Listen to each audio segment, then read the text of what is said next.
Good morning and welcome, everybody, curling fans, to the 75th running of the Dykes. It is Championship Sunday here, where we have a championship matchup between Ardsley Matt Gallegos versus Nutmeg Michael Kriz. And I've already mispronounced Gallegos' name the first time. Hopefully that's the last. We got quite a treat for you. We have all four finals, A, B, C, and D, and we will feature the A event. We'll have a new champion of the Francis Dykes plaque here in the 75th running of the Dykes. Hello, friends. I am Rock Stonewell, along with my partner, Drew Button. Glad to be here, Rock. Drew, it is quite an honor to call this momentum event. This is our 43rd Dykes together as on Championship Day. And has it been 43 already? Yeah, the years just fly by, don't they? They do. Haven't been kind to all of us, but ceremonial shot before the game here, toasting the piper. We're toasting the piper, toasting good curling, and toasting the delicious taste of Drambuie.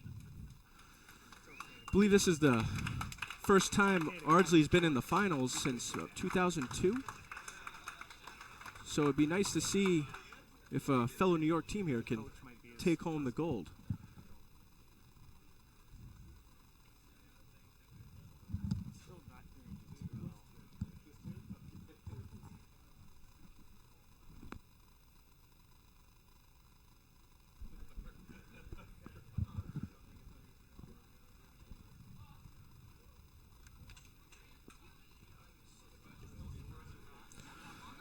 So, Rock, what can we look forward to in today's A event matchup? We can look forward to 10 ends of Championship 5 and under curling, Drew, and these are two very strong teams. We started with 44 teams, and we are down to these two. One of them will walk away today with the plaque. The others will be the runners-up and be the McKay medal winners as well. McKay medal is a very beautiful medal to own. But I think everyone here is going to be gunning for the big plaque. We have some Gallegos fans watching from probably back home at Ardsley, cheering on their hometown team.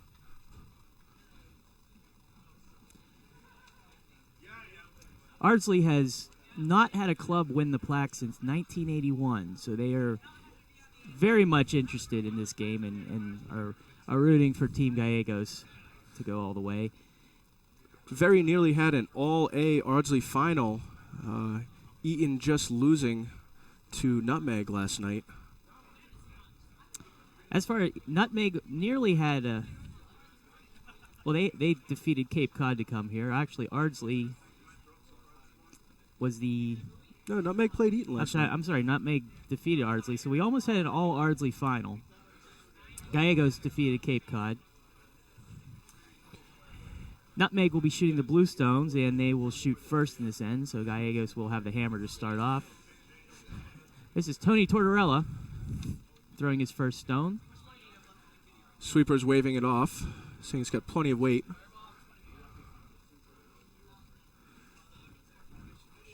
Fresh scrape, ice looks a little fast. This one goes all the way through. Let's see where Gallegos puts his first rock. Very often the ice plays very fast on Championship Sunday here. Excellent ice crew here at Schenectady. Very dedicated. Joseph Pinella here with his first rock. And the sweepers are letting this one go as well. See where this ends up. Looks like we'll be touching paint on this rock.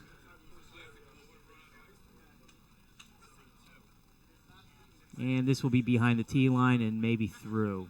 It's going to be through, yes. So we will reset, try again.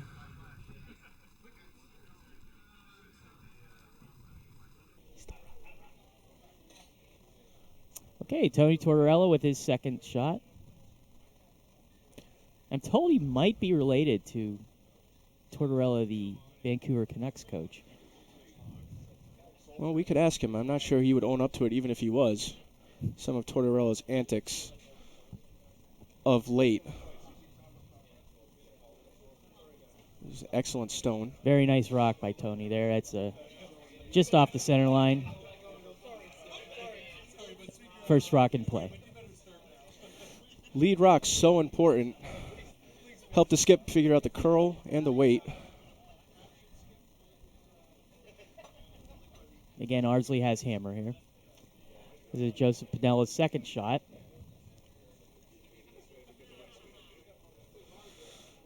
Getting shout-outs to Team Gallegos here.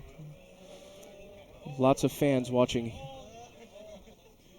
Now, we mentioned Ardsley has not won the plaque since 1981. They have won it 3 times in the past. As for Nutmeg, they've seen success recently when Matt Bertonica won 2 years ago. If Nutmeg should win this, this will be their 10th for the club. That is quite impressive. John Larson with his first shot. He's the 2 for Nutmeg. He's going to go after that stone, that red stone in the house. They got a sweep to keep it there. Looking for a little bit of a roll. And it rolls right behind that guard. Very nice shot. Well executed. Matt wasting no time. Going to peel the guard. This is Michael Spencieri here with his first stone. He's a 2 for Team Gallegos. And yes, he is going after the guard.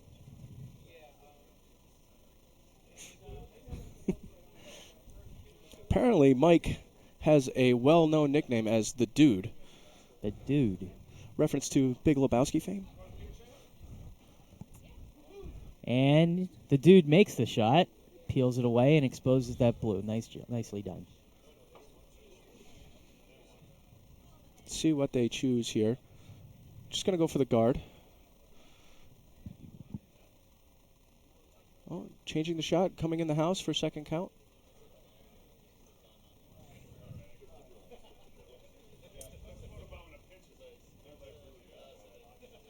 John Larson's second shot. And yes, they are going to try to draw a second one into the house. Stone is away. This looks a little light. They may have to settle for the guard. Well, sweepers are fine-tuning it all the way. They seem to like it.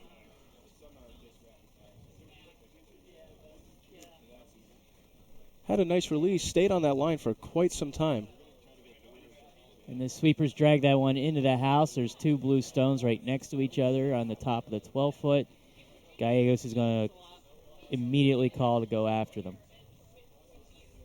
So Michael Spencieri with his second rock.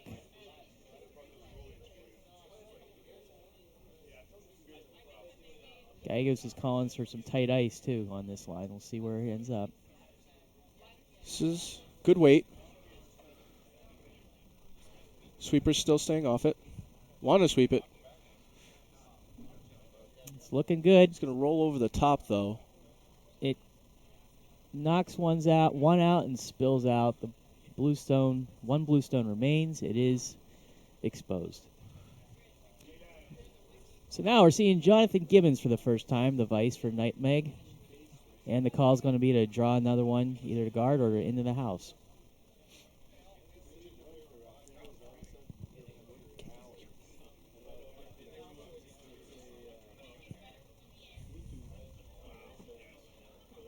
And here's Rock. Good release. Sweepers seem to think it needs a little. Just a light broom there.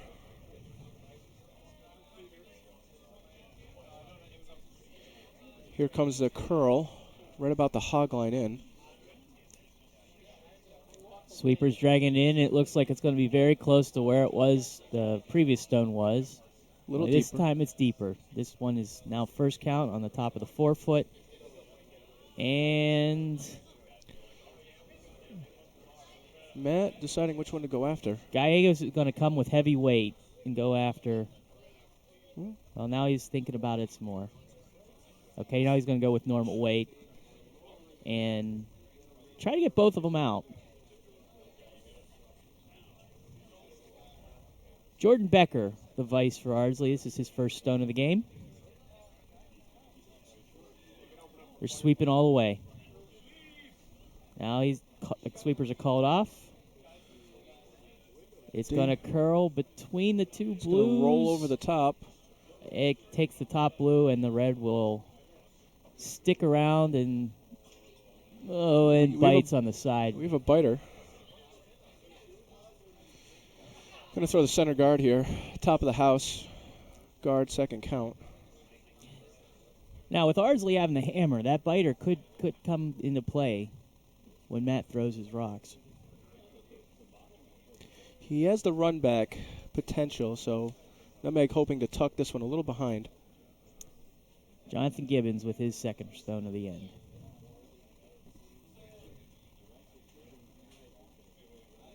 Staying outside the 4-foot line for a bit. Oh, it's starting to curl. Sweepers are looking to drag this as far as they can. It is curling towards the center line. And gets behind that red run back. That's a nice shot. That is an excellent shot. Still exposed, probably about a quarter stone here.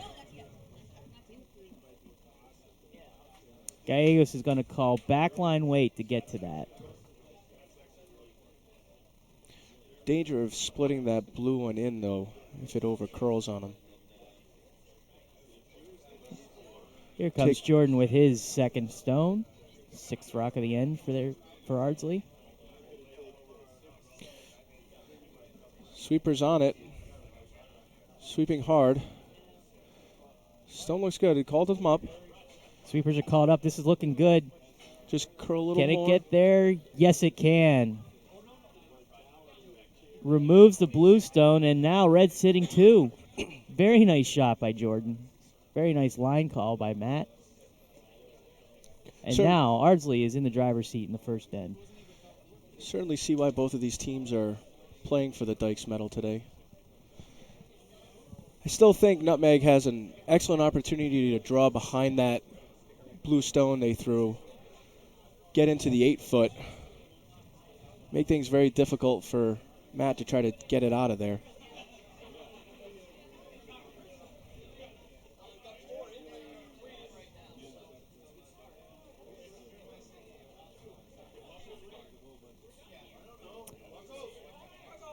And Chris will take his first shot of the game.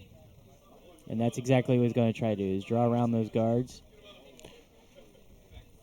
Nice slide, good release. Sweepers are not on it. Now they are. It's starting to curl, but it's outside that 4-foot line. No stone has been out there yet. And now it is starting to break. This rock looks like it's going to be exposed. Taking as far back as I can to try to drag out the curl. So just beyond the tee line, yes, the rock is fully exposed, so Gallegos is going to go for it.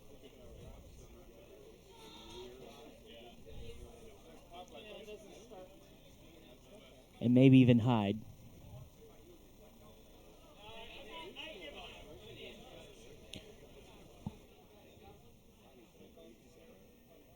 If he gets a little roll, he still will be behind the tee line, though.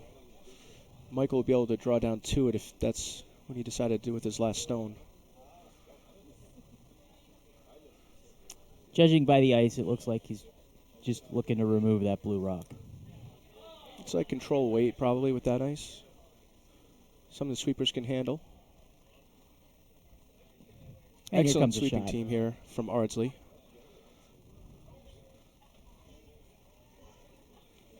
The sweepers are sweeping hard for line. They need to get around those guards. They are around those guards. Now what will happen with the shooter? It will hit nose and stay right where it is. On the button on the tee line, it is exposed. And Michael Kriz will hope to hit and hide it.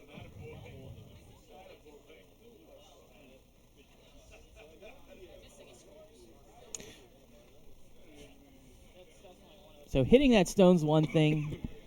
Placing your stone after it hits it is really what they're looking for here.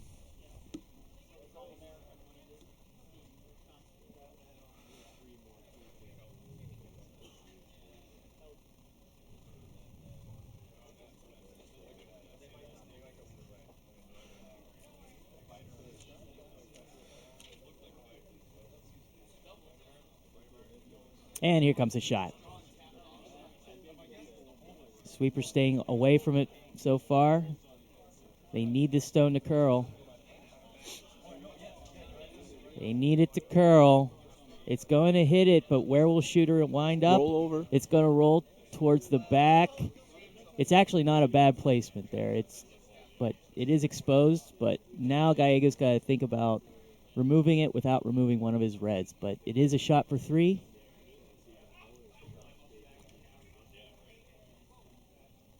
As long as they can keep it on the outside of nose, they should be able to get at least 2.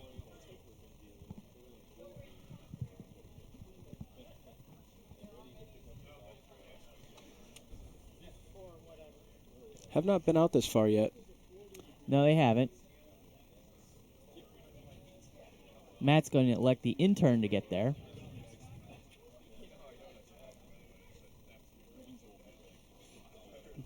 Matt shooting 93% on his intern takeouts this weekend.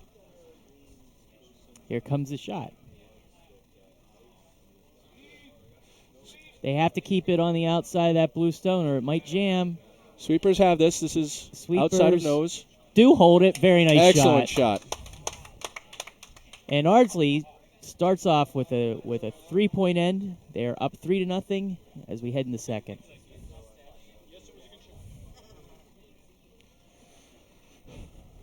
Matt's mustache is looking particularly good today. I do enjoy that handlebar mustache. He derives most of his curling strength from said mustache.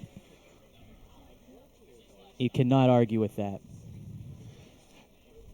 Shot like that from the skip in the first end can do a lot to settle a team down. So, Drew, we do have 3 other finals, and they're still competing in the first end right now. None of them have finished. But just to tell you who is participating in the B event on sheet 2, it's Team McIntyre of Albany taking on Team Dobbs of Potomac. Dobbs, as we call, had the Potomac death match last night against the other Potomac team that went to 9 ends. On sheet 1 is the C event. That is for the Davies Bowl. It's Peters Ham, Team Padalero, taking on Utica's Team Convoy. And on sheet 4 is the D event, the Sinnott Cup. The D event is essentially your third-place game. That's your bronze medal match. So 2 strong teams there. It's Team Smith of Cape Cod taking on Ardsley's Team Eaton. And those were the runners-up from the A semis last night. And we'll get you updated on those as soon as they hang those ends there.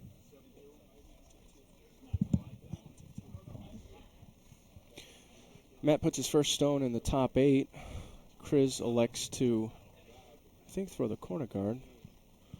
In the D event final, Ardsley took 2 in the first end. So both Ardsley teams with strong starts. In the B and C events, they are still on skip rocks over there. Also, Drew, we want to give a shout-out to Capital Financial Services. This is the first year that we have broadcasted anything out at Schenectady, and it takes quite a bit of effort to get that started up, and really they made it possible. We like to thank them quite a bit. And that is an honest-to-God sponsorship.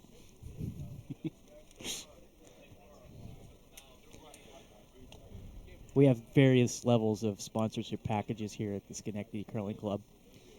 It's an honor to actually finally get to do a game here with you. Traveling much in Canada and some of the lower 48. Never once been able to announce a game here at Schenectady. Well, this weekend did not go without incident, Drew, and I was worried about you last night when we lost you for 2.5 ends, and I was hearing various levels. The rumors of my demise are greatly exaggerated. Take out away here. He will remove one of the stones. But jams it back. That's a tough break. So Ardsley's got Nutmeg has the hammer.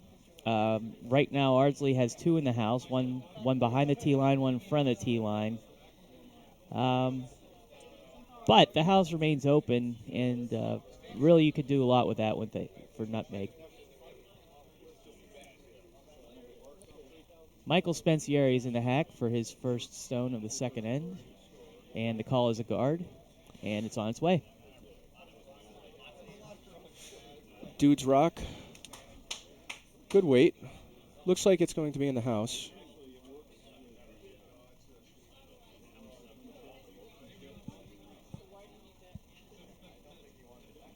Not a lot of curl out there at the moment. And it's not going to be a guard either. It will make it into the house. They're going to try to sweep it around that red stone in the 8-foot. Does get a little bit covered, but again, the house is completely exposed for Nutmeg right now, and they're the ones with the hammer at the moment. See Nutmeg's call. Going for the takeout of the top stone in front of the tee. Potential to double. In the B event, Albany scored 1. They're up 1-0 over Potomac. And in the C event, is Utica took a 3-ender, and they lead 3-0 over Petersham. Utica had a tough game this morning against a very good Albany team. Had to go to extra ends in order to seal their finals. Nothing like an extra end game at 8 in the morning to go into a 10-end game final right after them.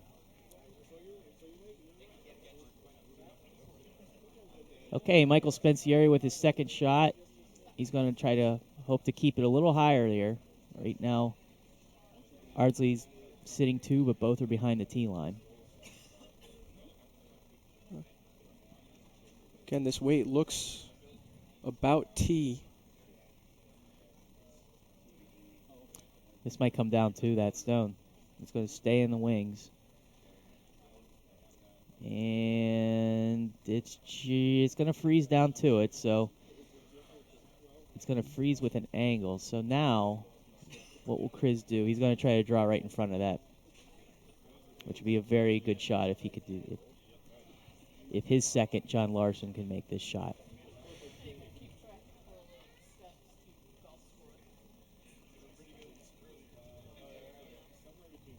And here it comes. He's decked in his Team USA national team kit. And he's looking for his stone to curl, and it does need to curl a bit. Sweepers are staying away from it, and Gallegos is going to sweep it through. That's a tough break. So the ice is looking like it's playing a little fast, and the curlers are adjusting to it. We'll see if Jordan will be able to get that guard that Matt has been looking for.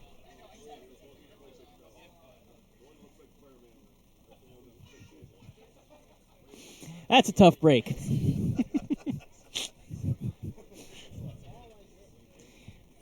Jordan Becker with his shot.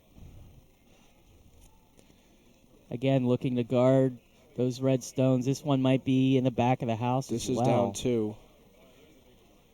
It is going to be down 2, but it's going to be behind the tee line. It's a tough break. It is a tough break. We have catchers there now for Nutmeg. You haven't made it unless you have a drinking game on your behalf as a play-by-play announcer.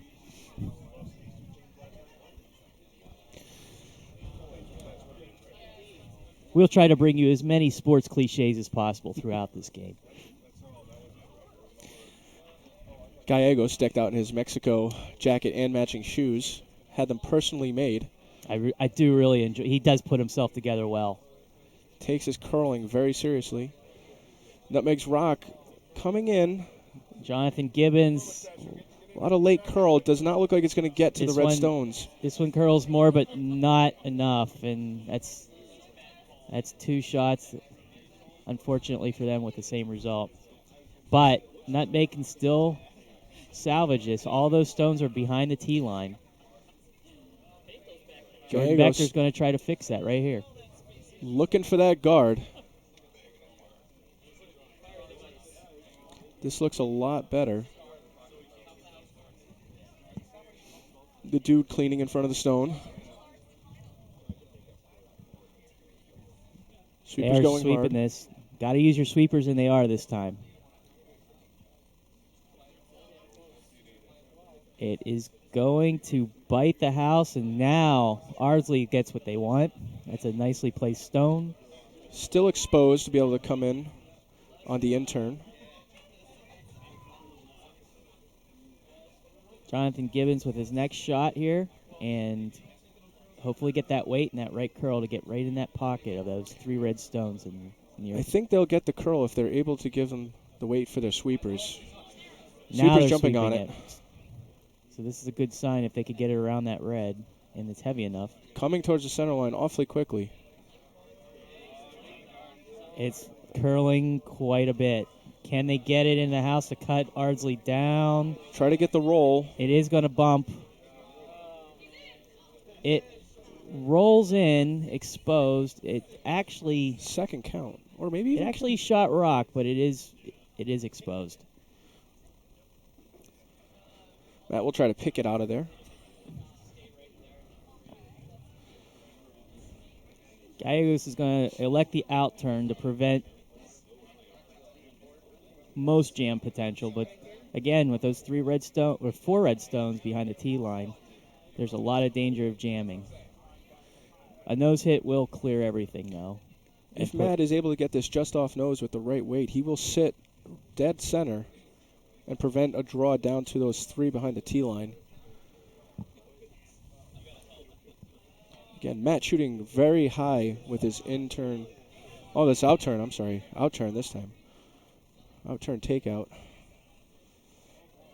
Sweeper staying off. He's got to keep it. He wants to get close to the nose. It's not on the nose. Just going to tick it. Oh, it misses everything. And spills out some red. Wow. That's a tough break. That is a tough break. Now, what do you throw here if you're nutmeg? What do you think?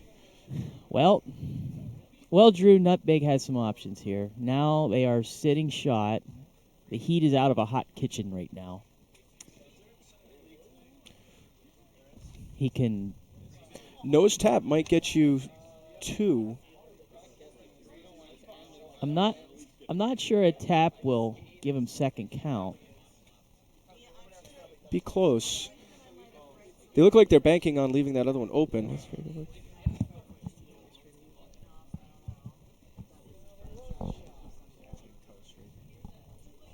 It appears that he's going to try to draw around his own. That is not a lot of ice. That's less ice than he gave on his Vice's previous draw, which ended up wrecking. Yeah, I agree, Drew. Maybe he's counting on that cross, and he's going to come in between those 2 stones. This could be very weight-sensitive ice. Now, yes, a lot of draws have hung out there, but they're also heavy. So, fortunate for nutmeg, there's a lot of backers if Matt wants to try to remove any of these stones. If they can keep it in front of the tee, they have an excellent chance of scoring multiple this end. Chris's shot is down. The sweepers are sweeping really hard. It's light and curling, and yet that weight-sensitive ice is rearing his ugly head right now. Cannot get it through that port. So now Gallegos is going to get a second shot at it. The only difference from his first shot, though, is with those red rocks moving as a result of his first shot, the jam potential is actually even greater. So if he's able to make the shot, he will be sitting 5.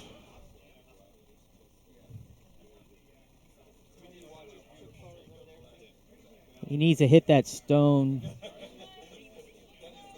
probably about 3/4 of it on the side where Jordan's broom is right now to get it through without jamming on any other reds. Here comes the stone. The sweepers are sweeping hard. They think he's narrow. He's going to have to put it out the other side. He is going to hit it. The question is, what's going to happen to it? Is it going to jam? No. And Ardsley now has 4 in the house, and Chris is going to have to draw against 4. It is an open draw, but it's not the house you want to look at when you're a skip. Huge pressure here. Elects the in-turn.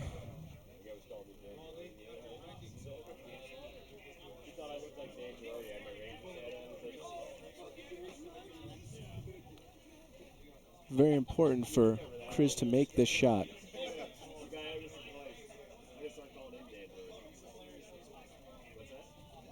Here comes the shot. He's going to leave it wide. It's staying wide. It needs to curl back towards the house, the center of the house. Sweepers are not touching it. If they could get a wick. It's actually looking heavy. Can they get a bump to keep it in? And it's reversing handle. It reversed handle and stuck around, and they scored one here. What a break. It's a tough break for Ardsley. It's a tough break for Ardsley. Good break for Nutmeg. Both skips shooting very well today. Some pressure shots. Matt in the first end to get 3. Michael here in the second end just to get 1. So Chris succeeded under the pressure. However, Ardsley has to be happy with that. They held them to 1. It was a very nicely played end by Ardsley. They take the hammer back, and we're in the third end with Ardsley up 3-1. And they're going to start right away. Smiles all around on both teams. It's good to see everyone having a good time out there today. No one feeling the pressure. Nice pace of play here. They've been ahead of the other 3 sheets. Get you some updated scores on the other sheets once we see the scores hung for the second end.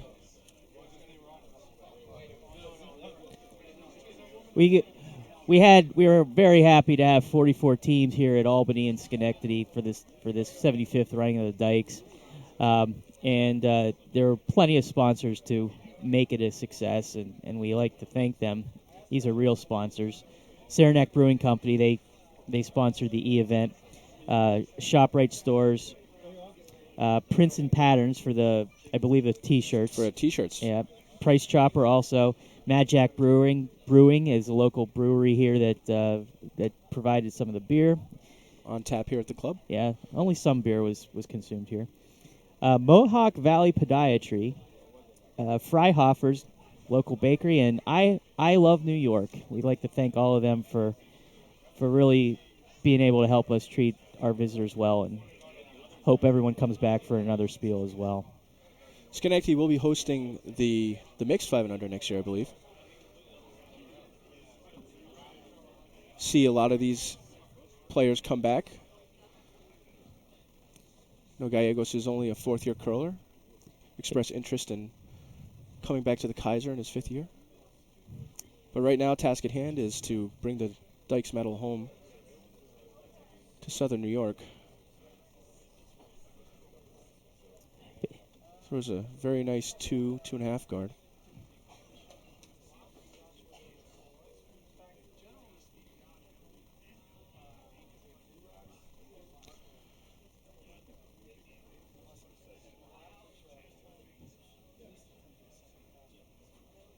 Second lead stone away here, looking for a corner guard on the other side. Joe Pinella also wearing a real fancy USA jacket. I do appreciate the patriotism. And with the hammer, he's been asked to draw it into the house to the side, and it's a little deep, and it'll be out of play. So would you say that Americans fell in love with curling again after 4 years missing it from last Olympics to seeing it this time on the Olympics again? Well, Drew, I would hope so. I hope they were watching the other teams as well in the Olympic bonspiel. There's some good curling there. Some excellent curling. I believe the Canadian women set a record going undefeated. Yes, they did. Sweepers sweeping this rock. Hoping to get a little closer to the house here. This will be a very nice centerline guard if they're able to drag out the curl.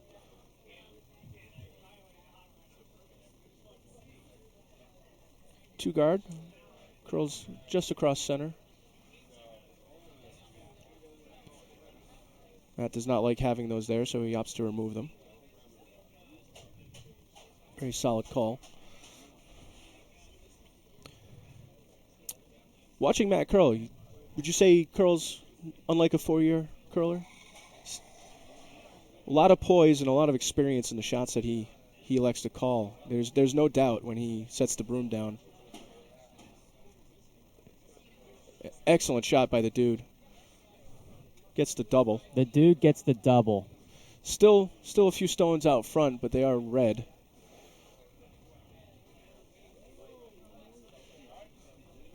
Chris electing to come into the house behind the last stone that was just thrown. It's John Larson is asked for another draw. Nutmeg is looking for its draw weight. If they can, they'll be in good shape to come back. This is 10 ends. It's a marathon, not a sprint. They had very nice draw weight going this way in the first end. Sweepers laying off this one here. This looks T+. Oh, it's slowing down. Get a taste of the button here. It's going to stop right almost on covering the the button, pin. just beyond the tee line. It is covered up by that guard, but it is accessible up through a draw. And the dude is going to be asked to draw right in front of it. Come down too. Maybe a little bump is the miss here. You want to ensure you get all the way down to this stone.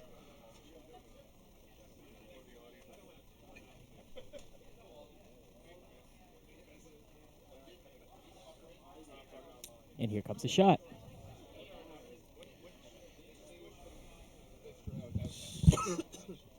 Certainly has the weight to get there. It's hanging outside the 4-foot line halfway down the ice. We might be looking for plan B here. I'm not sure. It's going to bump off that blue and get a nice roll. It's going to be behind the guard in the top 12. Nutmeg still sitting 2. And Nutmeg is sitting 2, yes. Chris pounces, wants that guard. Knows if he can steal here, his team is certainly back in this game. Nutmeg is in a good position at the moment, but things change quickly in an end. 5 and under curling, they always do. And he's going to ask Jonathan Gibbons to junk up the front here. The enthusiasm of these curlers, both on and off the ice, has been impressive all weekend. Ooh, Sweeper's going hard, out of his hand. Trying to hold the line. This rock is going to be a 1-2 guard if they can keep it. Excellent job by these Sweepers to hold that out. Little rub. Excellent outcome. Rubs off the guard, but it works out for them. That's a nice rock placement for Nutmeg.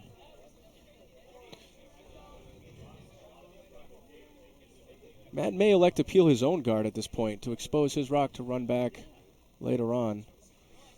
Nope, still looking to remove the other color from in front of the house.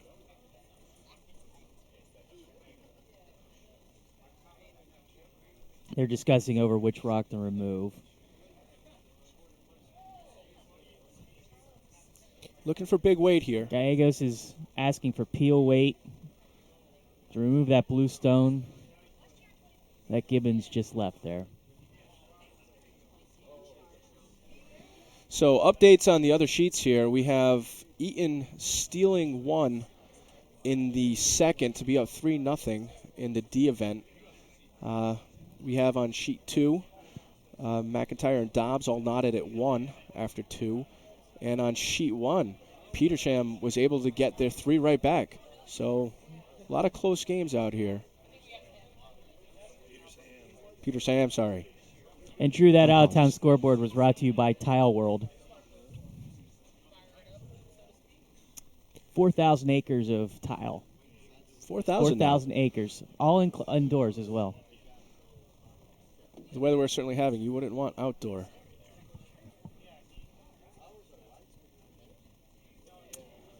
Jonathan Gibbons with his second vice stone of the third end.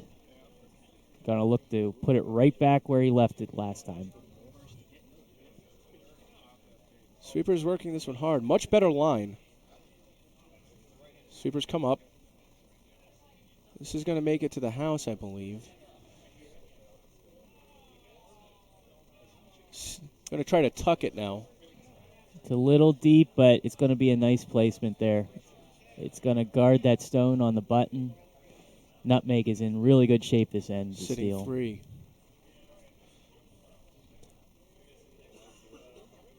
Gallegos is taking some time to think here, and This is the possibility of getting both of those blue stones out of there with the right weight on the outside, but very difficult shot to ask Jordan to attempt. This is really the first time Ardsley has had to truly chase, and testament to the Nutmeg team. He is going to look to remove some blue here. Asking for about control weight, I believe. 62 curling fans now tuned in, watching this broadcast. Hello to everyone out there. Here comes a shot. It's got a curl to hit something. Oh. And it's going to hang out. It's going to stay pretty straight on that line. Drew, that's a tough break. That's a tough break, yep.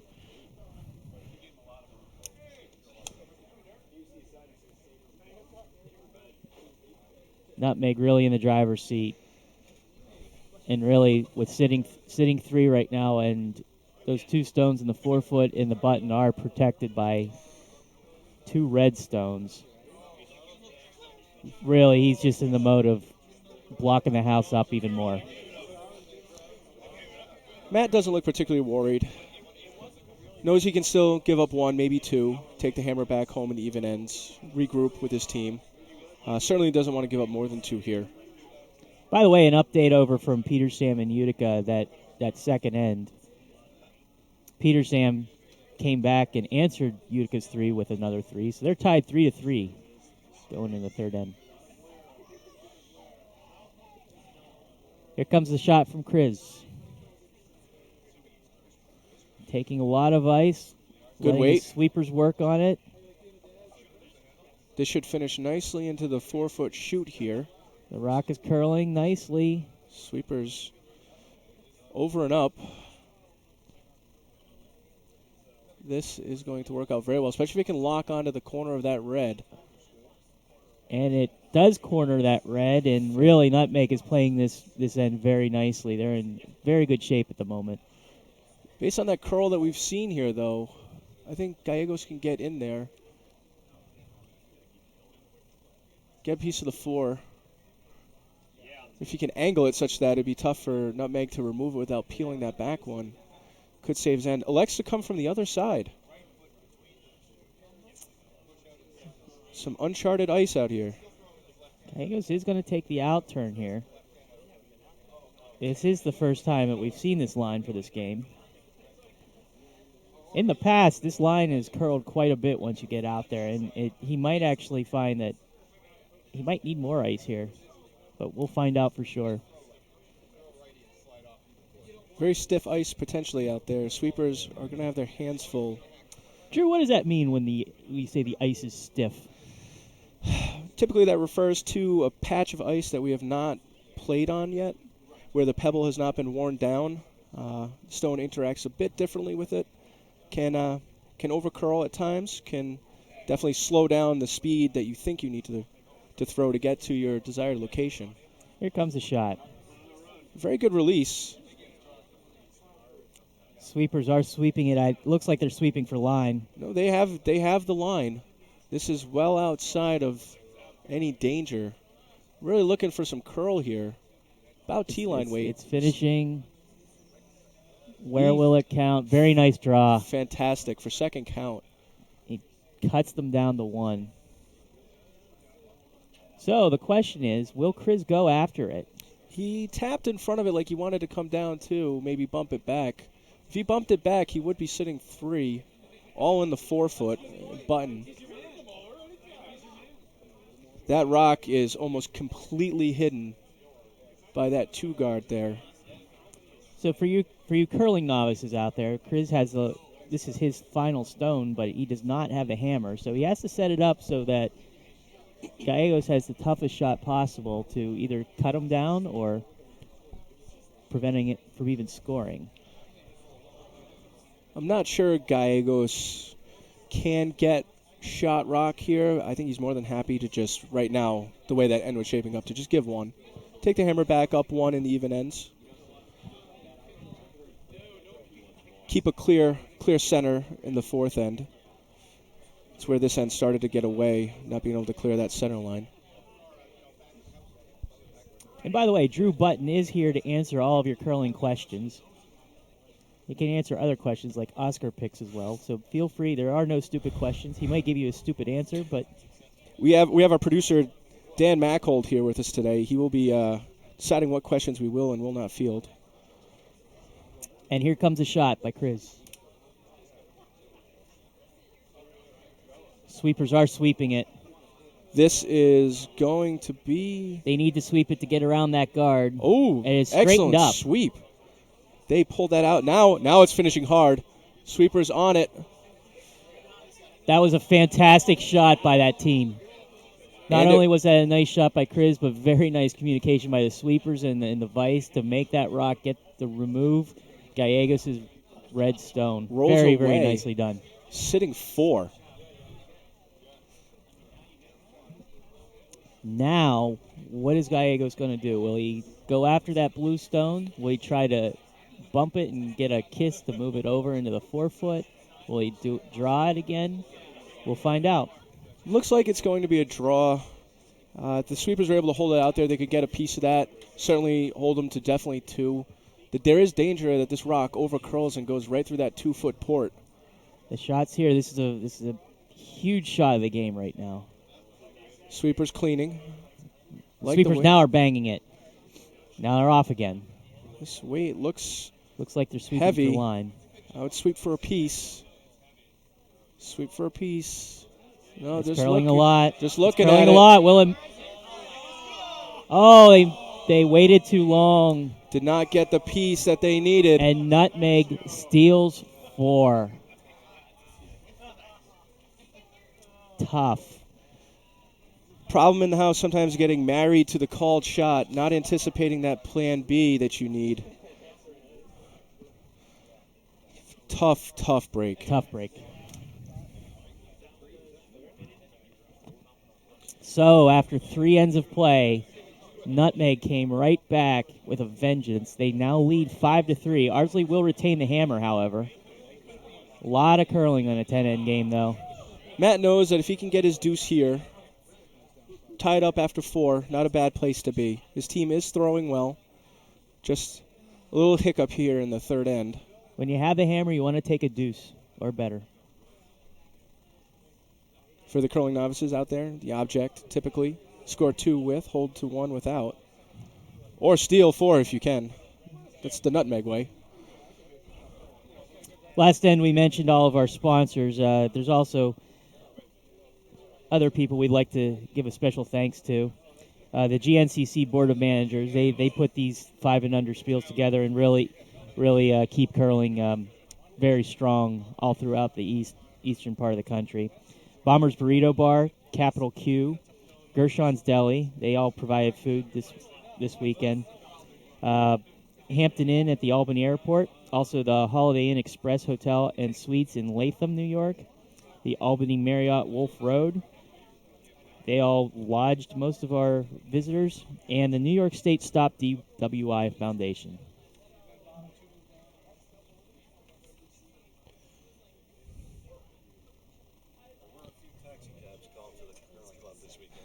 Several taxi cabs, according to our producer. Several taxi cabs. We like to see that. So Nutmeg has one biting center line, top 12. Just looking to clog up the middle a little more here.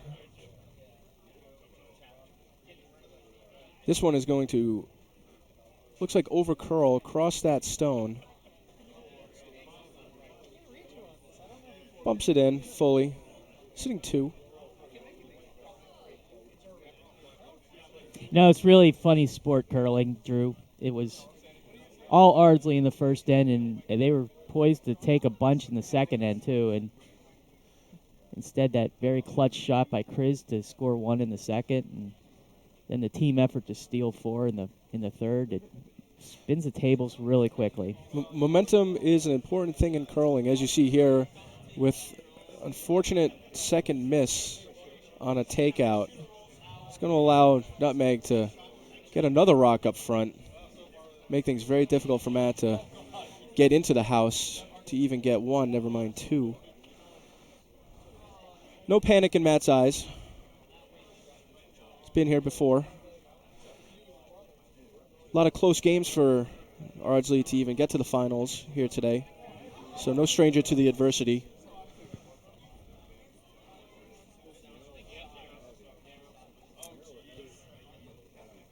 Rock, does Nutmeg just look more relaxed now, especially after stealing 4? Absolutely. I think they showed some nerves in the first couple ends, but now they've settled down. Ardsley, on the other hand, they're probably frustrated by the result of the last end, but you don't see it in their faces though. There's a lot of patience to be had, a lot of curling to go. We're going to see a roller coaster ride all the way to the end of this. For all you watching, hoping for tight game, coming down to hopefully last shots in the 10th end.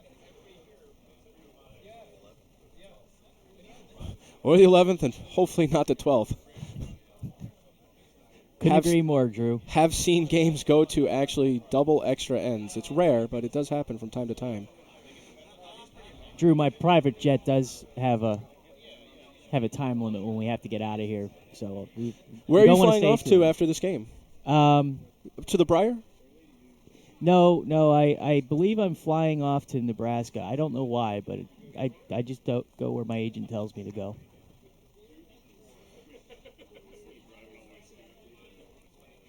Dedicated ice clubs are popping up all over the country. Okay, so in the 4th end here, we got Ardsley with the hammer, and without any stones in the house. Nutmeg looking very polished, shooting very well so far here in the 4th end. Updates on the other sheets, we have Albany McIntyre scoring 2 in the 3rd, now up 3-1 over Dobbs. And on sheet 4, we have Cape Cod taking their deuce in the 3rd. They're right back in this game against Ardsley Eaton. Ardsley, though, sitting 2 here in the 4th end on sheet 4. And that out-of-town scoreboard is presented by Mark's Piano Tuning and Microwave Distributors. Piano tuning and microwave, that's diversifying there for you. It's good to have a diversified portfolio. Mark told me that they complement each other. When the microwave business goes down, sometimes the piano tuning tends to go up. It goes up quicker in the business cycle than the microwave. Mark, longtime fan of curling.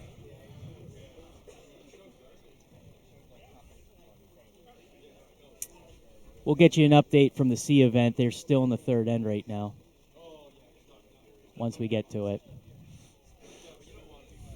Some of our fans calling Gallegos a cool cucumber out there in reference to his green jacket. I think he needs to be to keep his team just calm, relaxed, and in this. Needs to ensure that he scores at least 1 here in the 4th end. As you saw, going away from the glass, big steals can and do happen. Jonathan Gibbons with his first vice stone of the 4th end. This stone is going to curl nicely across center. They're going to drag this as it's curling away from the center line. It's going to cover that stone in the back 8, bite 4 quite well. You can see a little of it, but not all. So Matt elects to draw down 2. Could be setting himself up here for his own shots.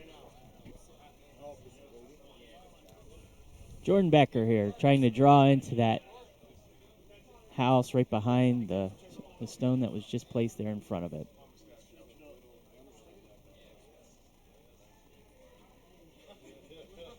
Matt's slamming his broom. This rock looks a little light. Won't get to where they need it. Actually, they might. If they can chip this over, I don't think they'll chip it enough.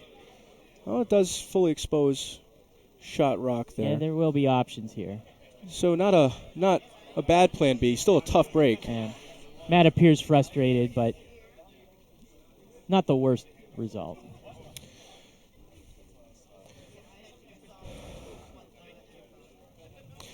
Have you ever had the honor of watching Dr. Ted Kreutz curl? I have, as You a matter have. of fact. Favorite saying is, that's not terrible. But always very optimistic about every shot outcome. That's like a double negative, sort of, isn't it? His doctorate it's is positive. in physics. It's like saying I don't disagree. Jonathan Gibbons with his second shot. They're going to look to basically place that stone right where it was before.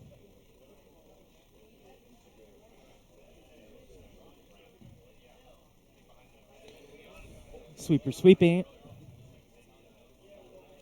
It's curling towards that red. In fact, it might get a thicker promote piece just to get a little flop here. It will promote it, but not by much. Matt will have two nice rocks to roll behind here if he can get this rock off the back 8. Problem is, which way do you come at it? Nutmeg still sitting 3 in the house right now. That Ardley stone is now biting the house, but it's not out counting any of them. Lex the outturn. Has to throw soft enough weight to allow it to curl, but don't want it to over curl. I don't think they'll have a problem here. Here comes Jordan's second rock. This is a shot that is well within Jordan's repertoire. It is hanging out there, though. Might look for the plan B if he can get some curl to come in off it into the 4-foot. It's definitely lightweight. Sweeper's going now. Looking for the flop. It flops indeed, Drew, and that is in there for second count. Not bad positioning on the stone. Almost in line. Chris is probably going to have to guard this up to keep Ardsley here from running it back. Sitting 2.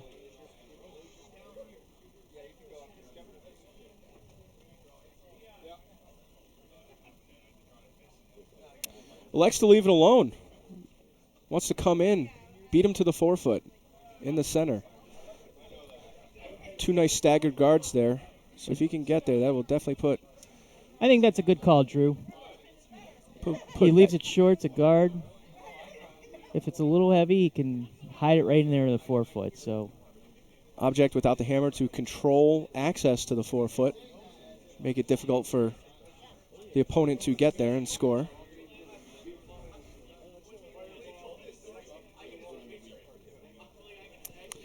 Update on sheet 1. They have not hung the score. The third end is finally over. Oh, they have. And Utica, with the hammer, takes 4 over Petersham. They lead 7-3 now in the 4th. Up and down game over there on sheet 1. That's an offensive struggle over there on sheet 1. Ooh. Tough jam by Petersham. And Chris's first shot is curling into the rings. Will it hide? This looks like it's deep. It's going to be we're too deep. Taking it completely out the back. So that goes out of play, and now Gallegos will come around the other side again. Has to throw a softer weight hit here.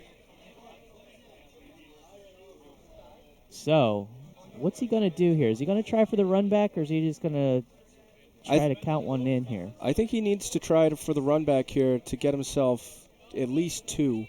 If he's able to run it back and get a little bit of a flop, Nutmeg will probably try for the double on the outside, settle for 1 if they can, and allow Gallegos there to draw for his 2. I do believe that a nose hit on that red stone will leave him two red stones counting. The nose hit would certainly allow that stone to get a little bit of a flop back towards the center. A roll would be nice for him too. So let's see where this is. It's a very interesting shot here. The sweep call is going to be very critical. Looks good out of his hand. Just cleaning by the dude. Now this sweep is starting to go hard. Now. It is going to curl. Up. They pulled it out there a little. This needs to come back towards that 4-foot line. Not going to come back enough. Is going to get the tap. Is he going to tap it enough? Well, Gallegos now has shot rock. but the blue stone did not go back enough to get 2 shot rocks out of it. Nice shot nonetheless. Chris is going to come back try to come the way that he wanted to on his first stone. This time I do believe he's going to go for the 4-foot. Curler of Chris's caliber, certainly comfortable attempting the same shot twice, able to fine-tune the weight just a little bit, give his sweeper something to work with.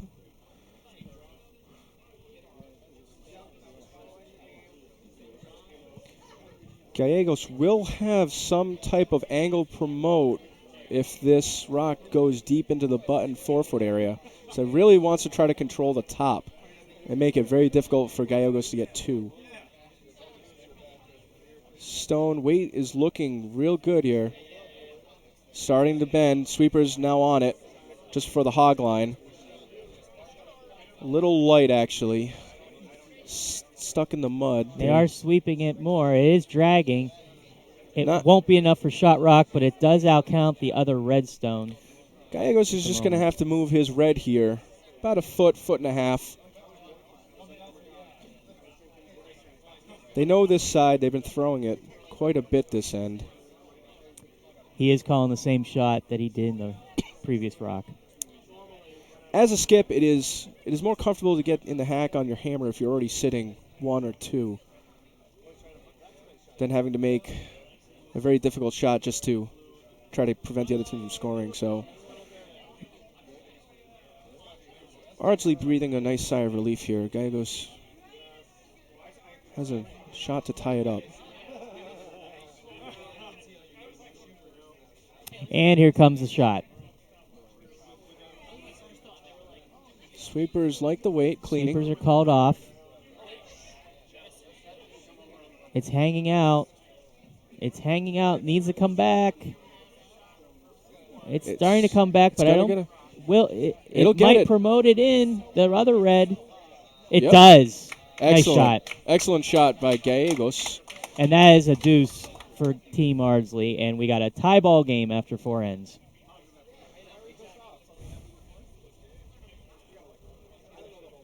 I'm almost nervous for them out there. Much more nerving to watch than to play. Certainly is the truth. Curlers typically get into a zone out there. Play it end by end, and it's good to have a short memory in the curling world. Big ends happen. They happen to all of us. We give them up. We take them. Just have to regroup. Just saw a very nice hammer shot by Mr. Eaton at Ardsley, and scored at least 1. It looks like they had scored 2, maybe 3, but we'll let you know once they hang the score. First lead rock away here from our very patriotic Joseph.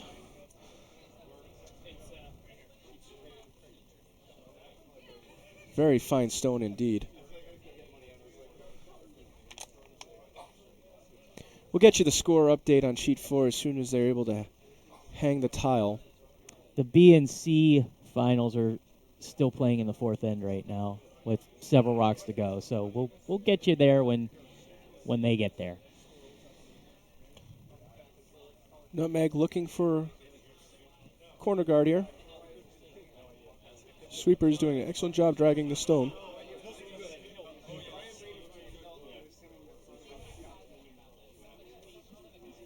A little further over than they may have liked it, guarding the edge of the 8-foot, 12-foot area. But still a very usable rock for later in the end. Gallegos going to throw up his matching pair. It's heavy, can always pull it around, get one in the 12-foot. Again, the object here, Matt would be very happy to hold Chris to just 1.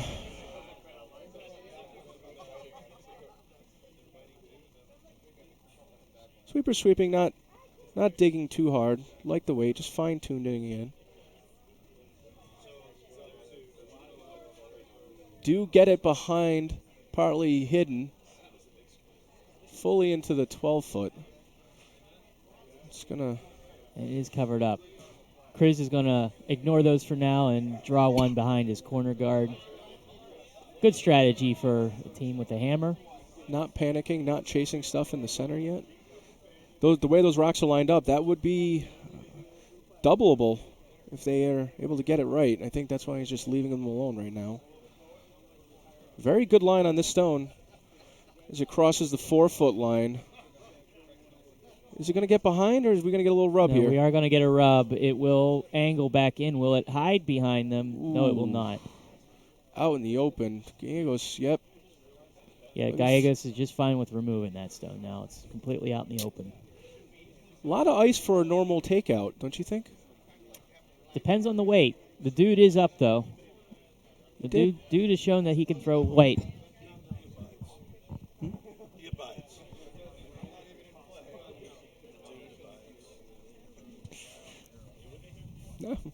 We are with you, Dan. The shot is actually over curling. It's going to hit one or both of the reds. It's going to hit the red inside the house and roll over and right in front of Blue's shot rock. Not a bad position for the shooter to roll into.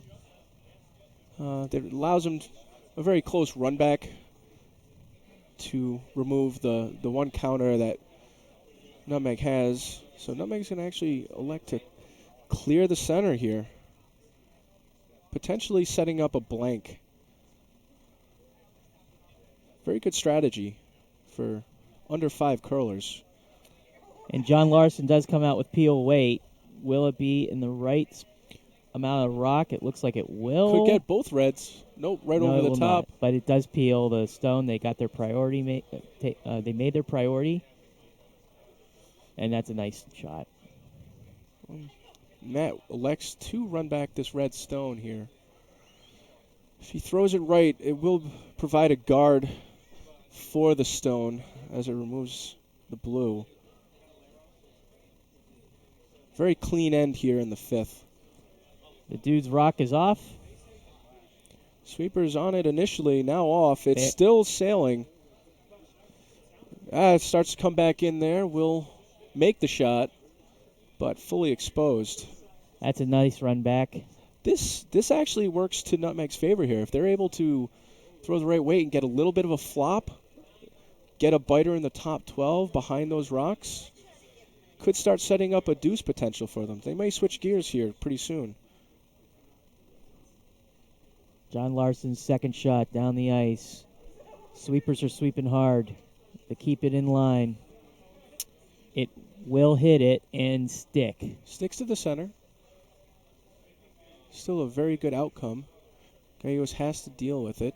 Will not be in the house more than likely after this hit.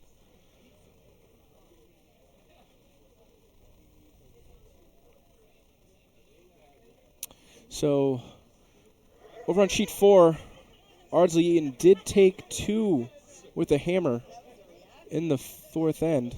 Now up 5-2. And on sheet 2, the B event, Potomac, Team Dobbs, took 3 with the hammer. They lead 4-3 now in the 5th end. All 4 games are now in the 5th end. I like to watch Dobbs curl. He's a true student of the sport. Yeah, I apologize, Drew. The C event is still in the 4th end. Again, Utica's leading that one 7-3, and they've got, it looks like they have 2 in the house under cover, looking to steal there. Very deliberate, which is good. When you're up, don't rush shots.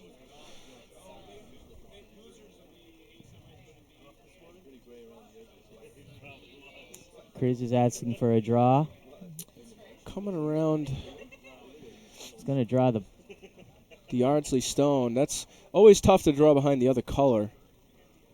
It is an in-turn draw towards the center.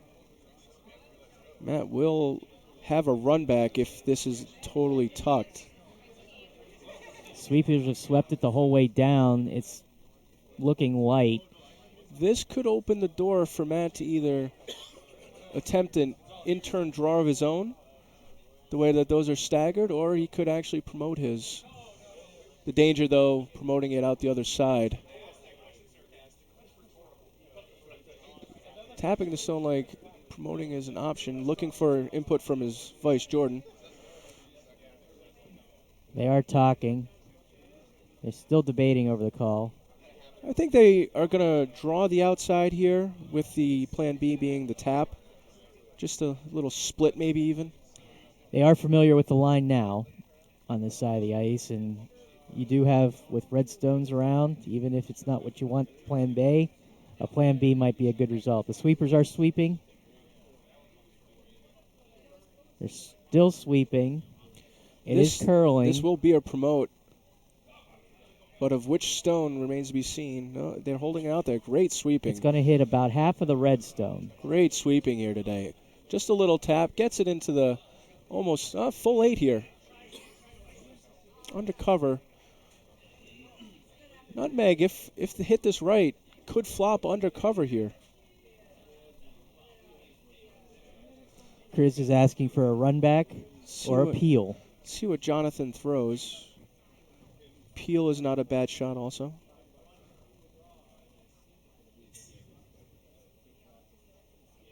Jonathan looking very good here as the game has progressed. Stones away. Little inside. This is over curling, and it's going to hit the red. And hit the blue again. Jiggle and things also up. hits the blue. It's actually a good result. Oh, they're both rocks sliding together. Homemade guard. And that's a measure if I've ever seen one. That is one heck of a result. That's not what they called, but again, if you recognize a plan B down the ice, it might be even more effective than what you wanted in the first place. Some of our best skips that we've idolized throughout the years have always said, it's not the called shot that I'm afraid of.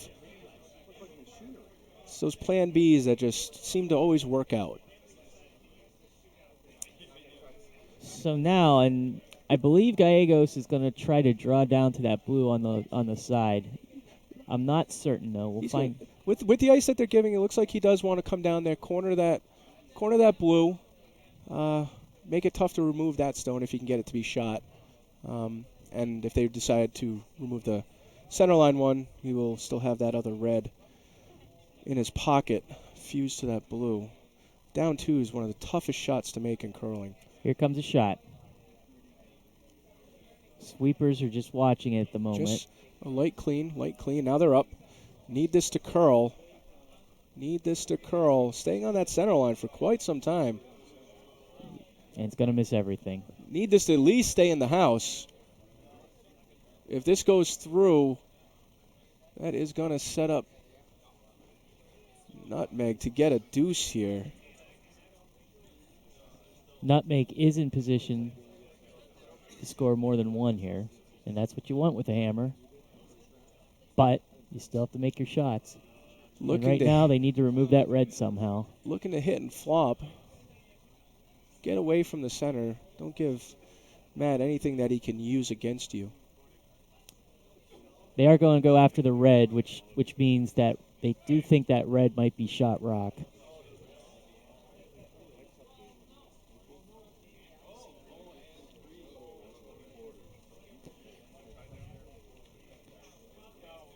In the C event, Utica did steal 3. They just hung that up.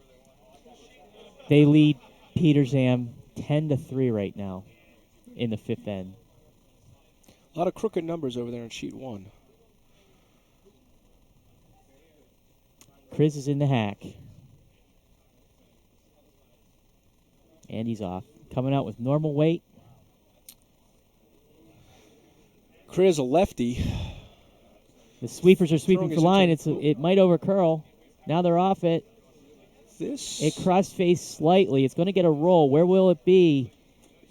It's going to hide right behind the guard. That's a very nice shot. Nice result for Nutmeg. So Gallegos looking like he might attempt the double with this ice. Certainly not a draw. Opting for damage control here? I think this is a conservative move, yes.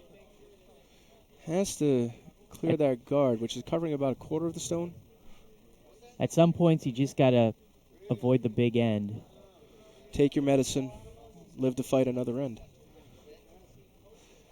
Gallegos comfortable knowing that his team can score multiples. This is an out-turn takeout for Gallegos. Inside-out hit. Sweepers on it right off to the hog line. Now up. Stone needs to curl. It's curling. It is curling.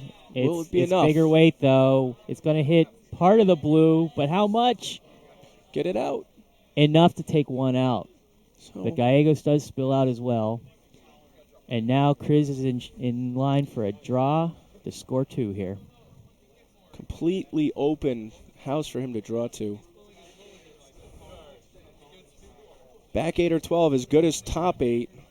Just need to touch paint here. He needs to touch any of the house, so he's got... Give the sweeper something at the top. Let him take it all the way back. You know how much space he has to draw in? Pi times 6 feet squared. You knew Square I failed. feet. You know I failed math, right? So 36 pi feet squared. Speaking of pi, Squared. Square feet. Here comes Chris's draw. Sweepers are not sweeping it yet. Now they are. All they need is the 12-foot. this rock's hanging out. Should curl and miss that red stone. It looks okay. They elected not to try to hit that red to bump in. This will be an excellent draw here for 2. Utilizes the whole house. It will stick around. And at 36 pi square feet, they needed all of it to score 2. So after 5 ends, we're at the midway point of this championship game. Nutmeg leads 7-5. Ardsley will try to answer with a hammer in the 6th. Rock, doesn't matter how you score, just that you do. Ain't that true in all of life, Drew? Scoreboard does not reflect the difficulty of the shot. Little props here to the skip for a well-made shot. Stacking brooms, bringing back the old tradition here of the mid-game break. Going to take 5 minutes here. Oh, so we are going to have a halftime. Can't blame them, though. It's been a roller coaster ride already for these two teams, and a lot at stake here. This is championship 5 and under curling at the 75th running of the Dykes. Coming out of the break, though, curlers have to be careful that the ice doesn't get a little frosty, a little slower than they were expecting based on the 5th end results. Dehumidifiers are working, but have to be cautious. Okay, so this will give us an opportunity to talk about the other games right now. The B event final for the Brookline Trophy. That's Albany McIntyre versus Potomac Dobbs. Right now, that's the closest other game going on at the moment. They're in the 5th end. Albany is trailing Potomac 4-3. They do have the hammer. And right now, Potomac is in position to steal. They've got 2 in the house behind cover, and they're on vice stones over there. So on sheet 4, the 5th end results are in. Cape Cod Smith able to get 1. Now down 2 going into the break without the hammer. Still a close game, still in it. Certainly not ready to give up quite yet. Ardsley is curling very well over on sheet 4, though. Have their work cut out for them. The D event update was sponsored by Irene's Pizza Bagel Stand. Serving pizza bagels from the hours of 2 to 3 p.m. each day. Look for a coupon on the back of Price Choppers receipts for Irene's Pizza Bagels. I believe they used to have coupons on the back, but I think there was a feud between them and Price Chopper. It was really ugly. But we don't want to talk about that. We like Irene. We love Irene. Absolutely. Always bringing us stuff here in the booth here at Schenectady. Well-fed curlers and announcers alike. So the D event, they have chosen to take a break as well. I think it's a mandatory break. I don't think they can... Ooh. Mandatory break? Really? I believe it is. Oh. Somewhere in the rules. So we got sheet 2 with the B event. They are playing right now. They are on skip stones, the first skip stones.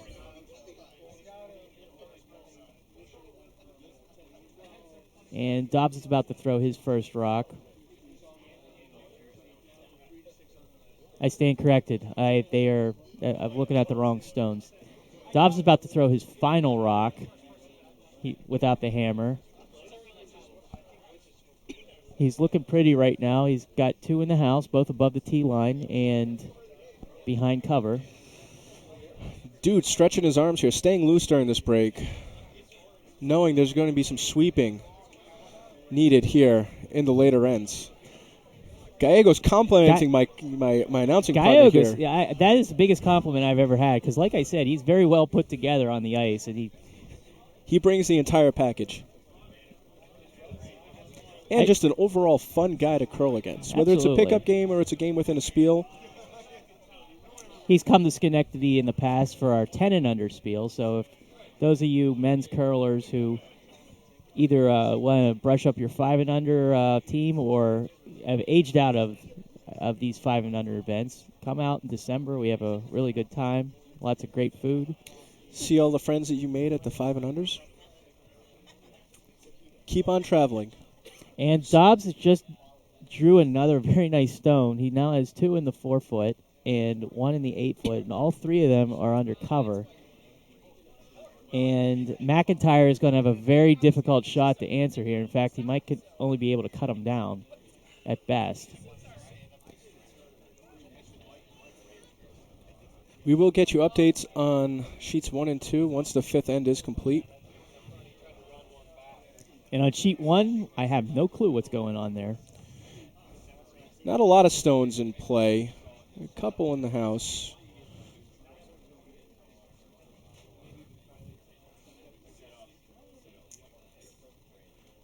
McIntyre is approaching the hack. He's instructing his sweepers. I'm not sure what the call is. It looks like he's going to try to draw and cut them down. He needs a bite of the 4 to cut him down from 3. Albany team's doing very well here at their neighborhood, club, Schenectady. A lot of experience curling here over the years between the Achilles, the 10 and under. The Capital Cup every year. Mike McIntyre's shot is on its way. It needs to curl. They're not sweeping it. A little tongue twister for my friend here, Rock. It's curling nicely. Will it get a piece of the 4? It does. It does, but it takes a tough roll, and I think Potomac still steals 2 out of it. That did look like 2 for Potomac. We'll wait till they hang the score to give you an official update. Back to live action here on sheet 3, our premier sheet. The skip leaving the house here to assist in the sweep. Looked like his sweepers didn't need the help. They got it there. Nice 3 guard. Nice start. Excellent start. Those lead rocks are so important. You cannot overestimate the importance of a good lead. So all you future curlers out there, come on out. Throw those lead rocks. Let the skip deal with all the big shots. That's what they make the money for. So Joe Pinella's first shot of the 6th end is going to be a corner guard. This might get a touch of the house. It's going to bite the house. So now it's not a guard. It's not a free guard. Chris wasting no time. Chris can go after it and remove that from play. And here comes the shot from Torts. Sweeping the whole way here, pulling it out nicely, keeping it outside that 4-foot line. They will get a piece of the stone. And we'll hit it. Where will it roll to? It'll spill out a play.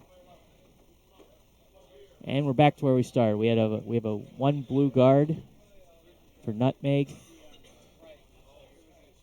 And Gallego is going to choose to put that corner guard back where it was. I think in the future we need to get Gallegos there a pair of Mexico mittens, complete the outfit. Make more sense than Canadian mittens. Gallegos does. Can you find mittens in Mexico? Well, you can. I think a lot of them are actually made there, but exported out of country. Not a whole lot on the shelf. No. Gallegos does have triple citizenship. Didn't you know that? Oh, really? He has the North America trifecta. It's where he gets his Canadian prowess from. Very interesting tidbit. All the countries fighting over claim to Gallegos. Certainly one of the most well-known 5 and under curlers in the GNCC. John Larson out of the hack, looking to either draw or guard. They're sweeping it hard, so it's looking like it's going to be another guard for Chris to work with without the hammer. This is going to just bounce off, roll back towards the center. And it's kissing the center line. That's a good guard. Gallegos taking a moment here, deciding how he wants to approach this end in order to get his 2. Gallegos is thinking about doubling those guards. He wants to remove at least one of the guards, and the dude is there for him to do it.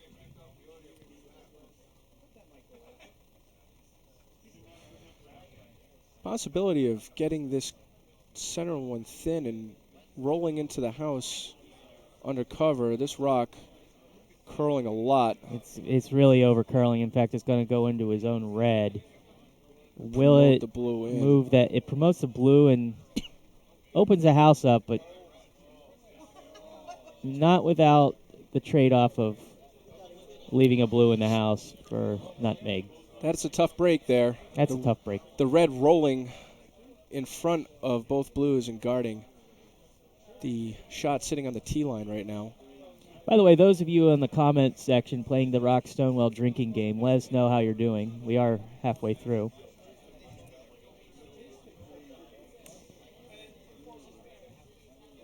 Michael Spencieri's, this is John Larson. Trying to draw over. It's going to... This will stop in front of the tee. This is good weight. It's going to stop. Yelling at the stone doesn't quite work.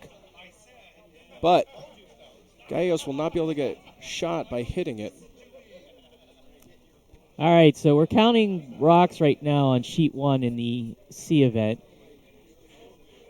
Few people feeling dizzy from the Rock Stonewell drinking game.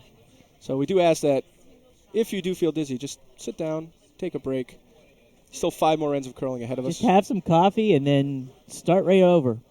This is a marathon, not a sprint. Do a push-up or 2. Preferably on carpeted floors. Here comes the dude. He's going after that shot. That was just placed on the top 12 foot. They're sweeping it.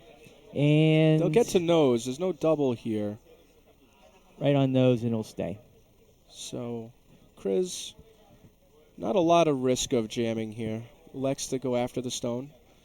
Does not want Matt to be able to score multiple here. In the battle for the Davies Bowl in the C event, Peter Sam took 2 with the hammer. They trail 10-5. When they return from the break, Team Convoy of Utica will have the hammer up 5 in the 6th end.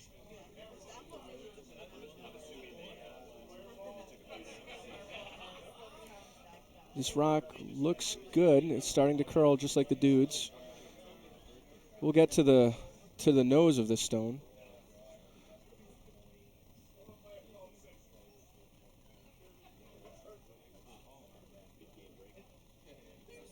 Matt looking for a big peel weight here. If they can hold it outside, potentially to get this double. More than likely will lose their shooter.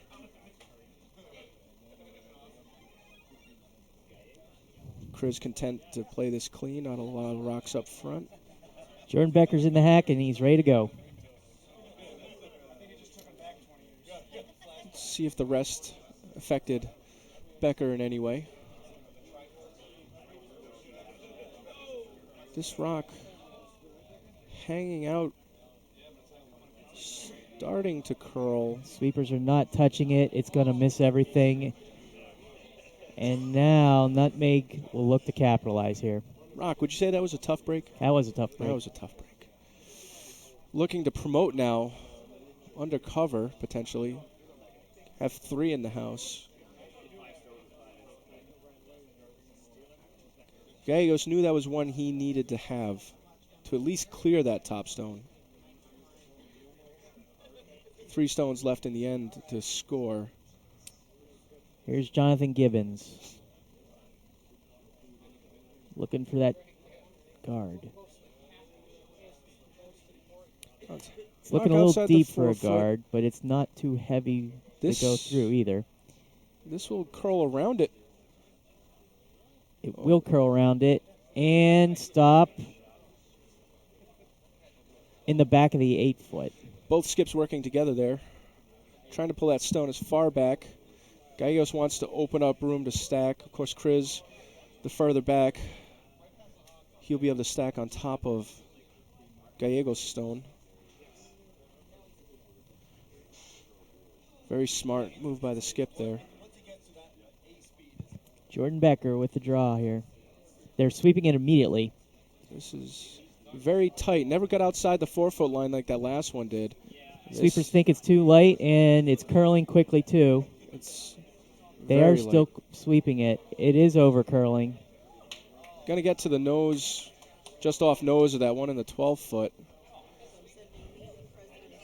Nutmeg still sits 3. If and now Nutmeg's they're able all to get this guard,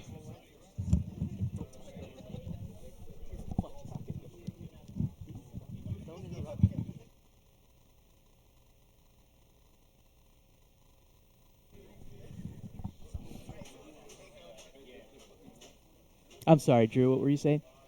oh, I don't remember. Remember I was lost for 2.5 hours the other night? Just drift in and out from time to time. We'll have to get you checked for dementia later on after this. You have been doing 40 of these events, right? I don't think there's necessary to check. I'm pretty sure it's there. Here comes Chris. He's going to try to put the pressure on with this rock here. Chris has 3 behind. Cover all counting. Like the line here.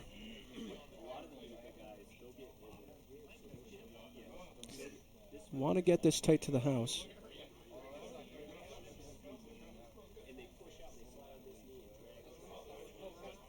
And they have 4 counting right now.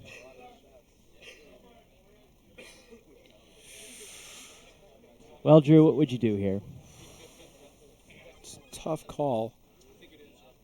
Not sure the way that line is moving that he can actually get around that stone in the 12-foot that they just threw. Excellent placement by that stone. Potentially run back the blue behind his red, set himself up for his last shot to get 1.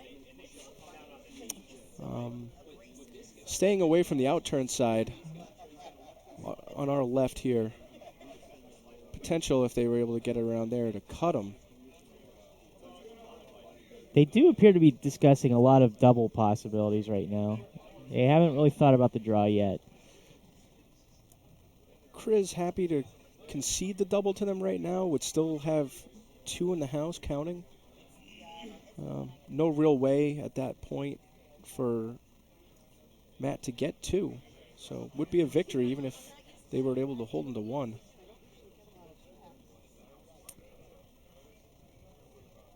This is Gallegos' first stone, not his last, so he needs to think about how he wants to set up his last stone. Right now, Nutmeg really has the pressure on Ardsley at the moment. Watching this is certainly where you see the chess analogy come into play with curling. Have to anticipate the next shot by your opponent and yourself, what you can leave for later stones in the end. This is a big juncture of the game right now with Nutmeg up 2 Ardsley with the hammer, and Nutmeg in really good shape to steal.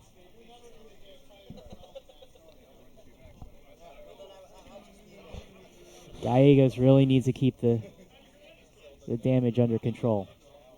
And here comes a stone.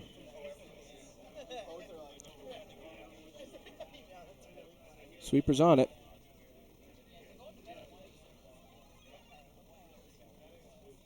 It will hit it on the nose, and Nutmeg will still leave 3.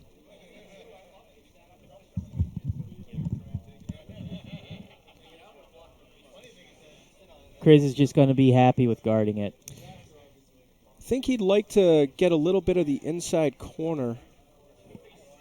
Really take that tap run back out of the equation. Essentially forcing Matt to have to draw. A lot of leaving the rings here for the broom. That is a lot of ice. Clearly uncharted territory. Do not know how these stones will behave out here. Well, Drew, it does break an awful lot from out there, but you got to get the right weight. And if you're uncertain about the weight, who knows what will happen. Fantastic hit and roll shot by Cape Cod over on sheet 4.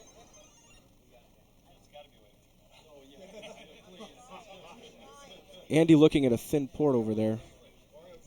Here comes Chris's shot. Sweepers are on it. They need it to curl, so they'll let it go without sweeping right now. It's coming back. It's coming back hard. This will cover the stone. Now they're dragging it. And that is a nice stone for Nutmeg. That will take away the promote for Gallegos. Gallegos is left with nothing but a cold draw from that same side. He needs at least the 8-foot to cut them down. A 4-foot would give him shot rock, but that's a very tough angle, tough line to get there. What do you think, Drew? I think that if there's any curler out on the ice right now that can make this shot, it is Matt. So a lot of confidence from his team in Matt to make said shot. It's a really interesting end shaping up here on the D event. We'll get you updated here. Here comes Gallegos' shot. They are sweeping. Sweeper's on it. Holding they it are outside sweeping. Nice. This weight a looks little bit pretty uncertain good. whether they should sweep or not. They're going to sweep again. It's curling hard. It's curling really hard, and will he stay there for a count? No. Oh, but he does cut him down to 2. It's going to be a steal of 2 there. What a shot. Wow, that was almost a phenomenal draw. Had to sweep there. Didn't clear that front stone by much. Yeah, they did have to sweep to keep it around the guard. Unfortunately, that kept it hot. And now we head to the 7th end. Ardsley will keep the hammer, but now they're down 4. Chris electing now to start placing stones in the house. That was a tough break. Sorry, Drew. Oh. I was echoing our producer's sentiments. Oh, fair enough. But remember, this is 10 ends of championship 5 and under curling, Drew. There's still a lot of curling to be had. A lot of fight in this Ardsley team. They will not give up.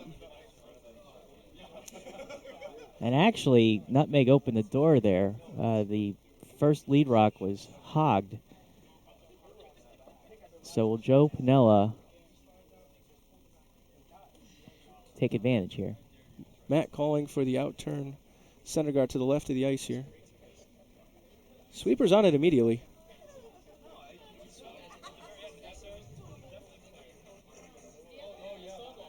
No danger of hogging this one.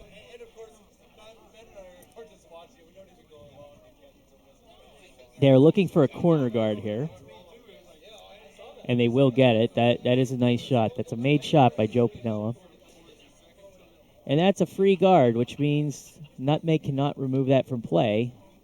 until both teams have shot for 2 stones.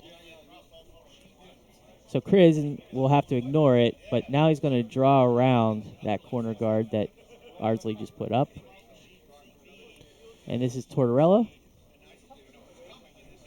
Rock, you mentioned the free guard zone. Instituted not too long ago. What do you think it's done for the game? Well, you get a much more exciting game because without the free guard zone, you have very low-scoring games, and really, all teams had to do was hit each other's stones out, and it was very difficult for teams to come back if they were down by a lot. It really is a good role and affects strategy quite well. Okay, here's Joe Pinella's second shot, and the call is to draw around the corner guard that he put up for his first rock. So he should have the weight now because he had a nicely placed stone in the first. Sweepers are not touching this, so they think the weight is all there. This appears to be T-line. Starts to curl heavy at the hog line there. This will be much more in front of the tee than I initially thought. It will draw the 8-foot, and it's not quite covered. Cruz will throw for it. Peels the guard, happy with that outcome also.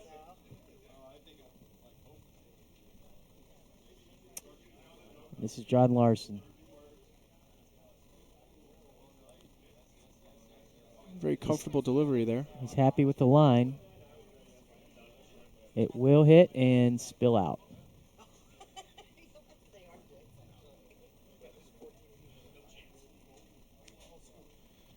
Drew, what is Chris's main objective this end? Main objective is ideally to hold Matt to just 1. Get the hammer back up 3. Score multiple, and then be a very tough hill for Matt to climb out of. Okay, Gallegos is asking the dude to put that rock back where it was. Jordan jumps right on the rock out of his hand.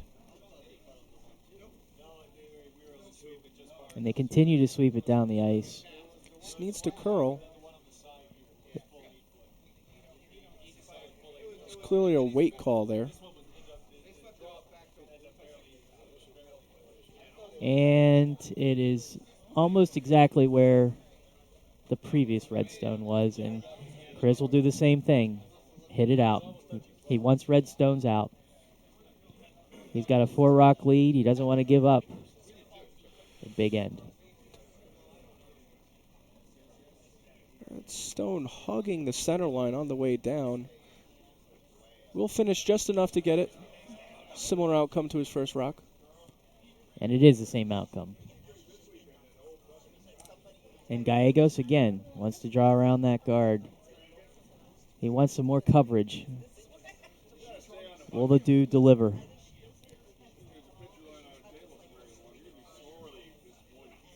Chris certainly happy with the way that this end is shaping up. Only 1 rock in play at the moment.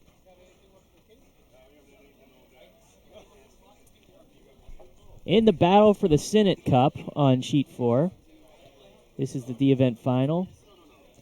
Cape Cod stole 1 in the 6th end. They now trail only by 1. Ardsley will keep the hammer. This is Team Eaton. And they're leading 5-4 in the 7th.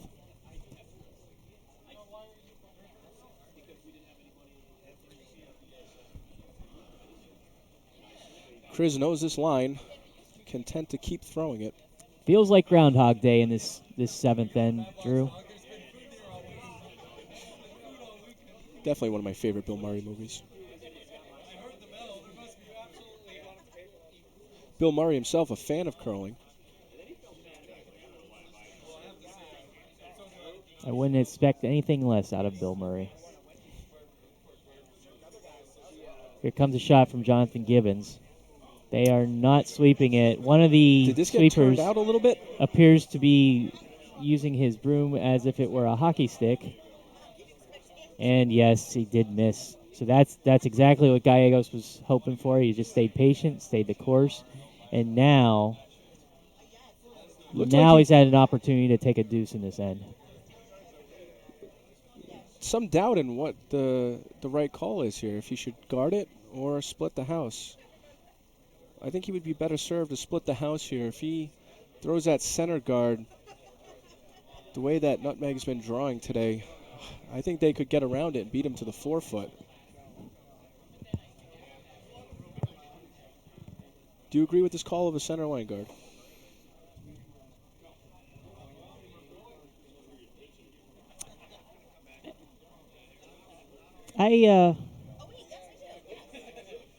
It will help them. Certainly protect their one. Give them something to draw behind later. They could also have split the house. Here comes the draw. It does appear to be a guard. The sweepers are going to bang it. And it is a mid-depth center line guard. Very well thrown by Jordan. So that was a made shot based on their call. Chris will not go after it because that guard does completely cover the shot rock. So he's inviting him, Jonathan Gibbons, to draw one in. They do know this line.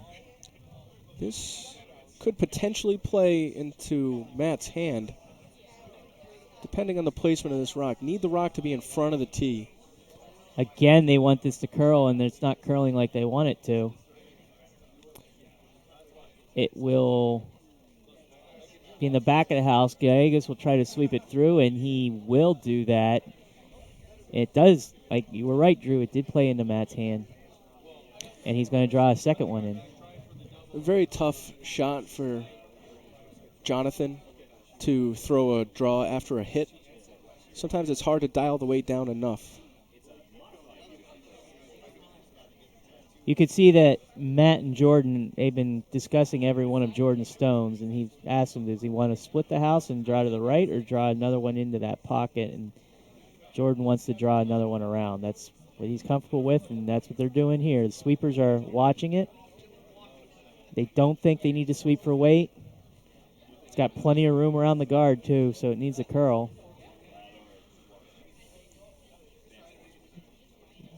They will sweep the end. Leaving something outside the house is not bad either. To promote it later. And now they have two in the house. Matching set almost. Don't believe there's a... Looks like potential for a hit and roll. There could be, yeah.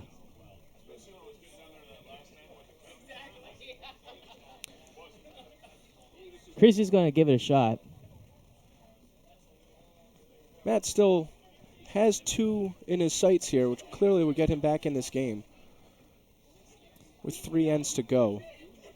The first stone for Chris of the 7th end.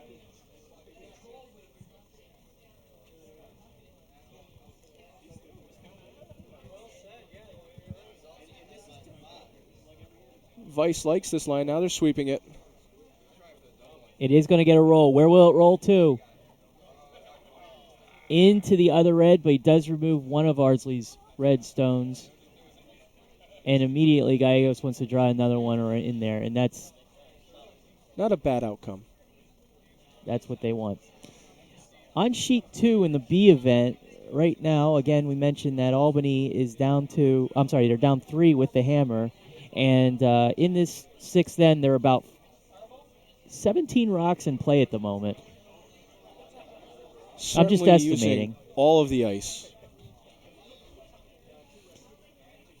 Looks like Albany took one there, so they will give the hammer back to Potomac in the 6th end, and Potomac will retain a 2-rock lead in that game. Gallegos is in the hack for his first stone. Again, he wants to draw around all that cover to get a second counter. Needs to touch white if he can get behind that guard. I just noticed Gallegos' socks. He really is put together head to toe, I'll tell you what. Sweepers are sweeping hard. They think it's light. This Will not get to the house. It will not get to the house. Line was right, weight was not. And Gallegos taps the ice with his broom in frustration. Those guards are lined up nicely for Chris to come around. And Chris is going to try to do the same thing. Have to avoid leaving one out there for Gallegos to use as a hit and roll for his hammerstone here in the 7th end.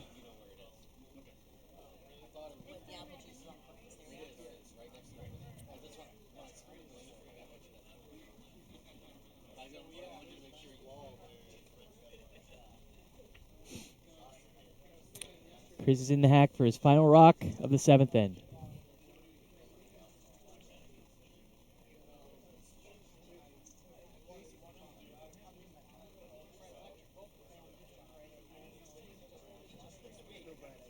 The sweepers are staying off it.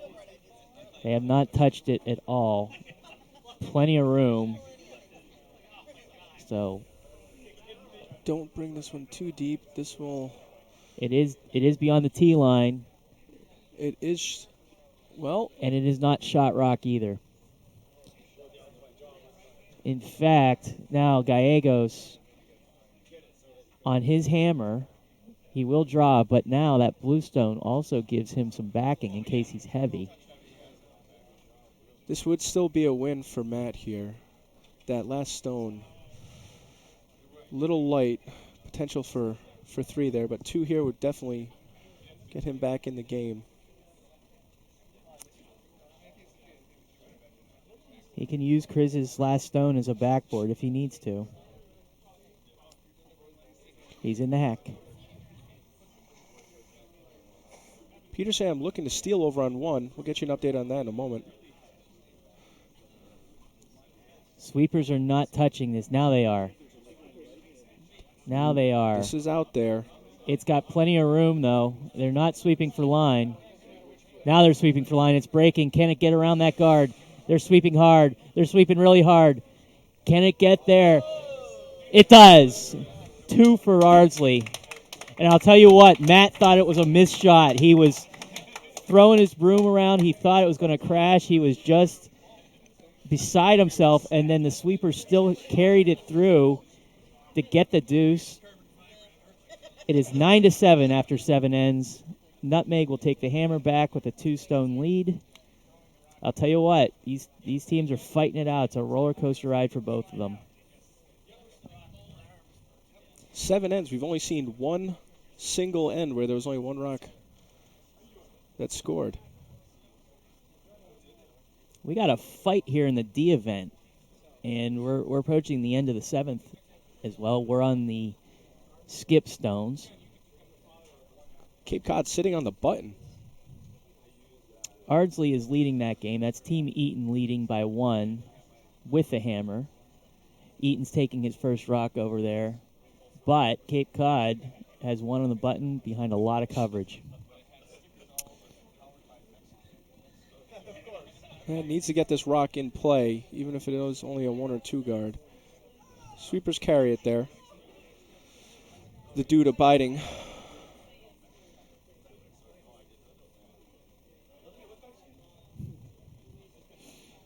Starting to see some fatigue in their faces.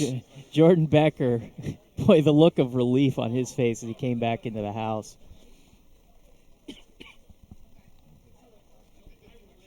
Fight to live another day.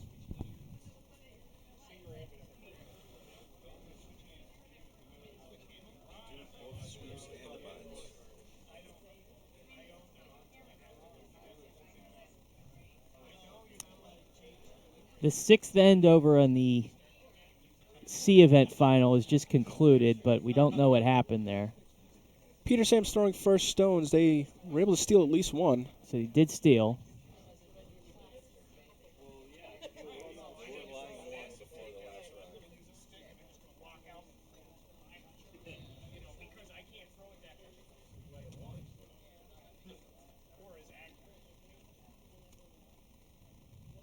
A lot of thought going on in the 7th end over in the D event. That's because there are approximately 19 rocks in play right now.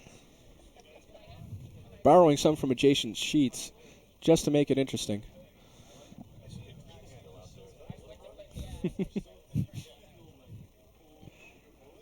Matt electing for the guard on the 4-foot line here.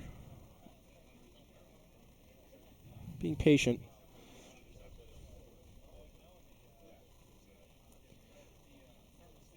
Knows he needs rocks up front in order to steal here.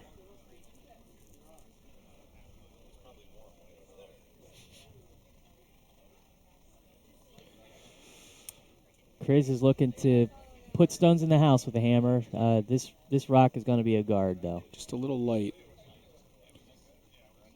So Gallegos has something set up here. He's got 2 nice guard stones from his lead. The one blue stone that Chris has in the house is exposed, but Gallegos is going to ignore that. He's going to have the dude draw in. He's going to draw around right away and get to that 4-foot.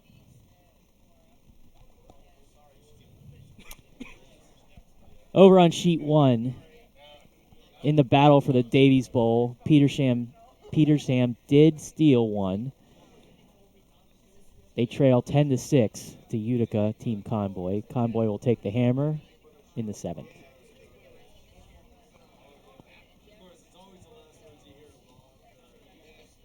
The dude is going to leave it light. It will not make the house, but it will junk that guard zone up a little more. Junk is good. Let's see what Chris elects to do here.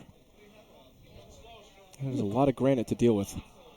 Judy, would you consider that a Christmas tree to draw around? No.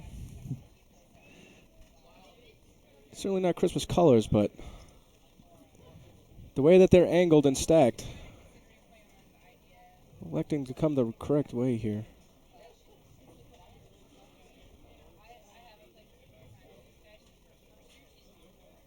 John Larson out of the hack. He is asked to draw in. Sweepers a little torn about the weight. Sweepers are content with it. They will not touch it. John is hopping on 1 foot, thinking it's deep, and it is going to be beyond the tee line. Will it stay in play? No, it will not. Gallego selecting to take it all the way out. Does not want to leave a banker to come down to. Potential to score multiples there for Chris. So now the dude's in the hack. He's going to try to redeem himself after that first shot. Kicking rocks over on sheet 4. Give you an update. I think they're hanging the tile. Cape Cod has tied it up by stealing one. Cape Cod stole 2 ends in a row, and now we got a tie ball game there as they head to the 8th end. A dogfight with Team Eaton of Ardsley. Cape Cod curlers, some of the most elite in the GNCC, able to curl in the summer at the summer spiel, gives them a little extra practice, a few more rocks thrown than the rest of their GNCC counterparts. That extra practice clearly paying off here. The dude does draw the 4 foot, but it's the back of the 4 foot. Got a little bit of coverage. But again, that stone behind the tee line gives a little bit of backing for John Larson on his second rock. And they will try to expose it. It's a good shot. It squeezes the scoring area for Chris. Matt does want to steal here, but if he holds him to 1, could make things very interesting for the later ends. That's a very nice shot. This is about as good as you will see. It was deep, but he did get to tick that red, bump it back, and get a roll, and now Team Chris has 2 shot rocks right now. A lot of finesse required for the way that this line has been behaving here. Just to clear those 2 on the center, drag this back into the button. Jordan's out of the hack for his first shot, and he's going to do the same thing everyone else tried to do, and that is draw around those guards. This one is staying out at first. Oh. Oh, boy. Sweepers were content with the weight, and all of a sudden it curled hard, and then they weren't content with the weight.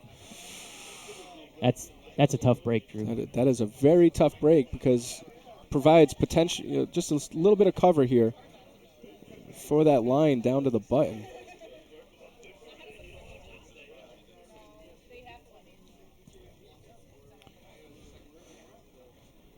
Depending on where this shot ends up, Gallegos might have to switch gears and go after that one over in the tee line.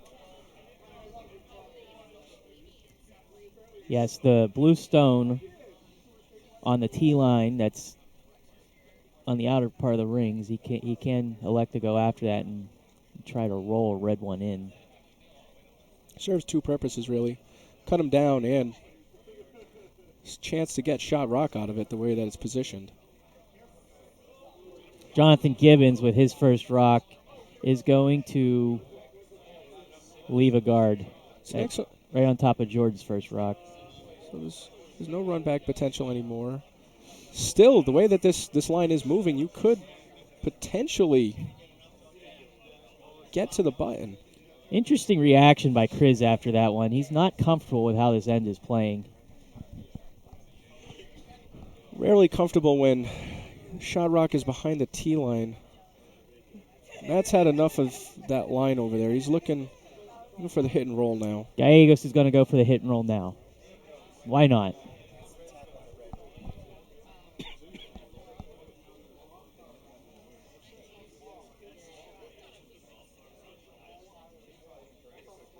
I apologize. I think he's not going for the hit and roll. He's trying to tap that red guard in.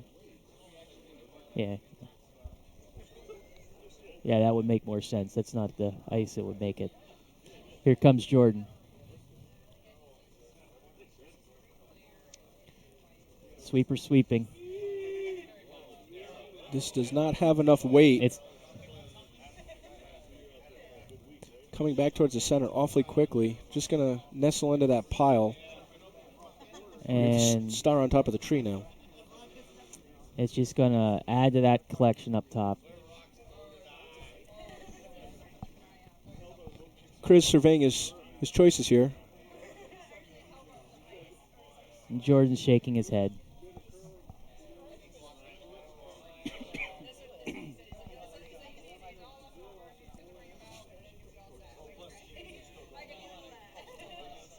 So we got Jonathan Gibbons, second vice rock. They are discussing. He's going to come out of the hack, come back, and skate back to Chris, and they're going to discuss this. While he's discussing it, we mentioned this earlier in the game, but we wanted to thank Capital Financial Services for really helping us out and making sure that we could bring a lot of curling to you all over the world in the 5 and under circuit. I hope it was a good first effort for everyone, and we'll get it better next time. Their sponsorship directly responsible for getting this web broadcasting up and running here on Balltown Road. So heartfelt thank you to everyone. Drew, what would you do here? I like coming on the other side and protecting that draw down to that one behind the tee line. But you can't protect both, so what's the easiest shot? You want to take that one away from Matt here, and they think that the hit and roll is the easiest.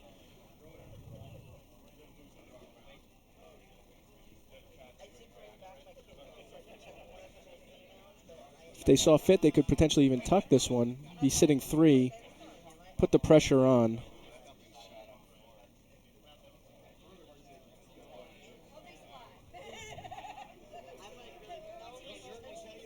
And here comes the shot. Got a lot of weight right now.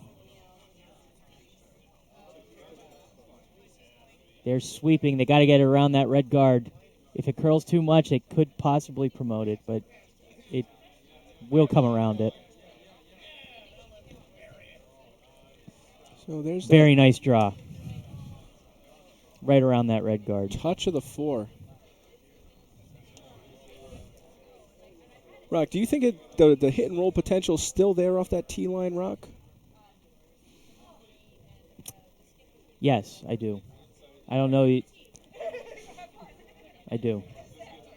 Be tough to get the right roll to get enough of the 4-foot for shot, but could definitely cut him down to just 1 here. Yeah, Gallegos needs to think about giving up 1, and that's a stiff order right now.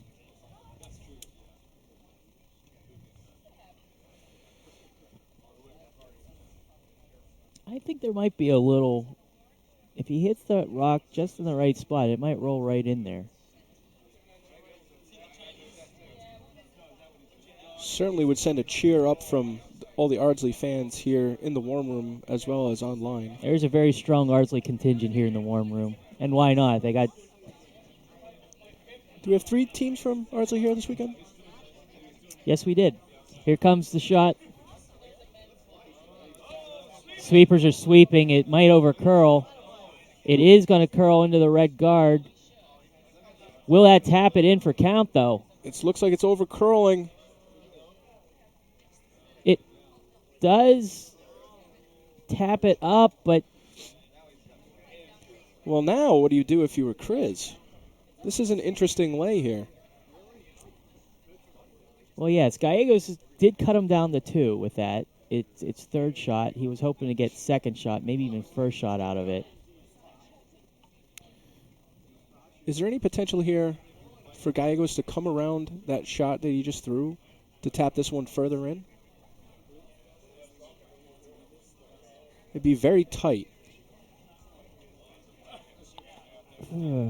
I not enough to get to the button, I don't believe. I don't think you could get enough weight. But I'll tell you what, it's easy to skip from up here, isn't it? Haven't missed a shot yet. Mm-mm.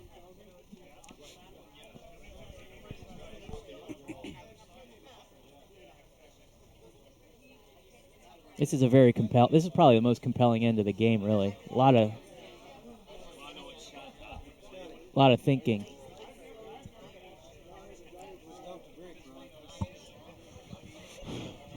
Chris content to try to junk up this side, take away both the hit and roll and the promote on that 1 in the 8 foot. I think this is an excellent choice here. The draw on the other side is still very much there. It is. It's difficult, though. It's a high-pressure shot. That's what Chris thinks as well. He'd rather make Gallegos draw for his shot than hit. Here comes Chris's shot. This is his first stone of the 8th end. Chris very comfortable, too, knowing that at worst he gives up 1, retains the hammer.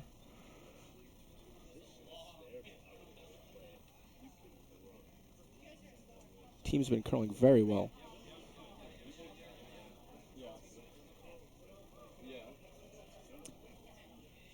Well, it does close it up a little bit. The angle raise, I still don't think it's there, Drew. Matt may rethink his choice when he sees what the rocks look like from down in the other hack. Talking to his downrink. I'm sorry, Drew. Go ahead.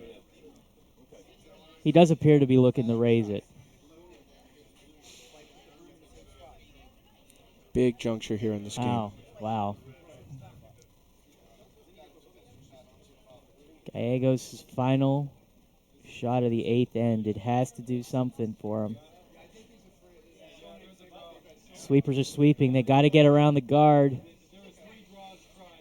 No, at this point they're not going to get around the guard. They're going to try to raise the guard in. The angle might be there, Drew. It needs to curl more. It's going to come in. Will it stop? Oh. No.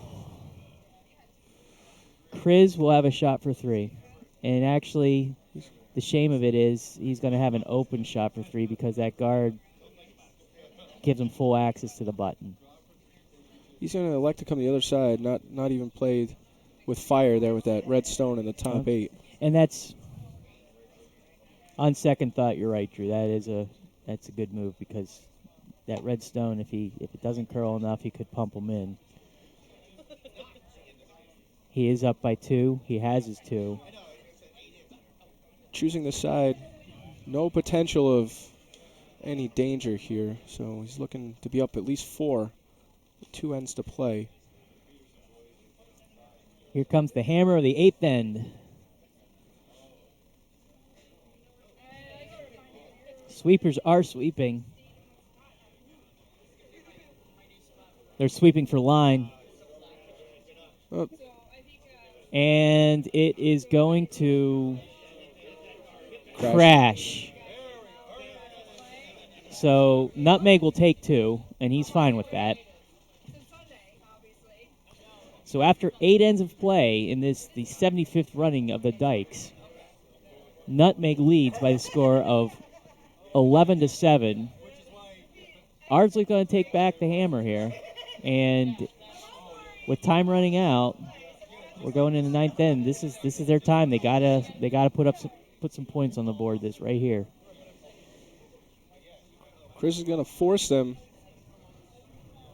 to try to just take 1 here. In the D final, we got a tie ball game there in the 8th end. We're approaching the end of the 8th.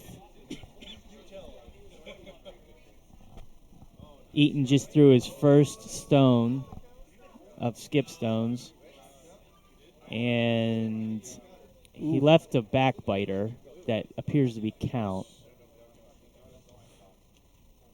I mentioned last night that I ran into my friend Marv Albert. Marv still broadcasting? He's in very good form right now, better than ever.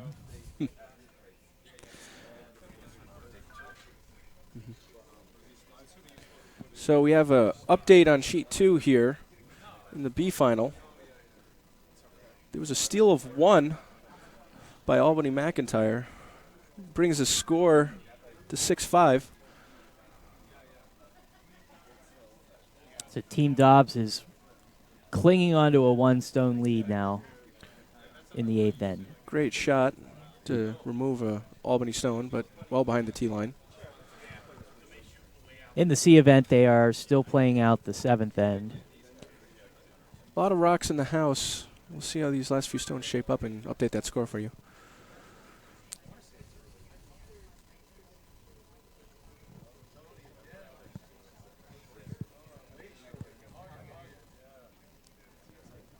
Very compelling end in this. This Cape Cod Ardsley game has been a fight the whole way, and this is another end of with many, many possibilities. I think they wanted to promote the center line one, but Rock is holding out there.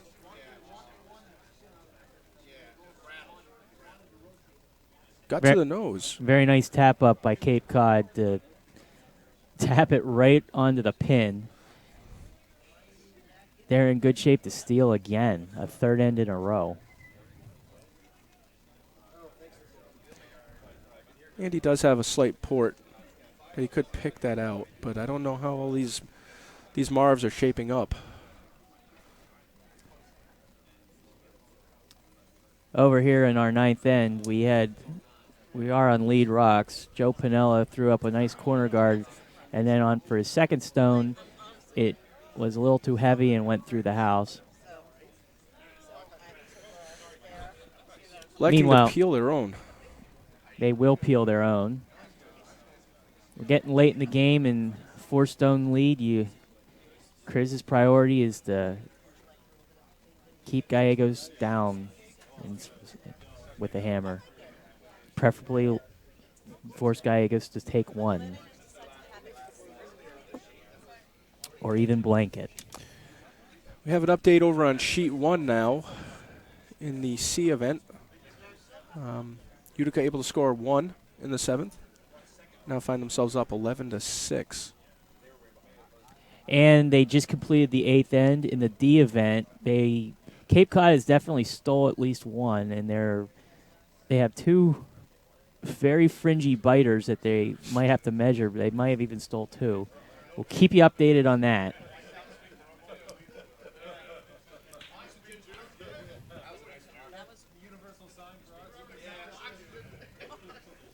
Might have our first measure of the finals here.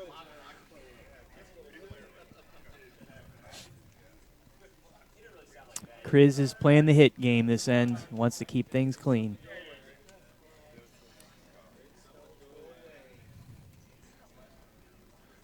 Sweeper's keeping this one out. And so far he is successful. The blue rock does stick around. Not much for Matt to hide behind here. And Gallegos is going to try to use that blue stone to hide behind it. Have you seen enough curl here to be able to hide behind a stone in the house? Yes. It might have to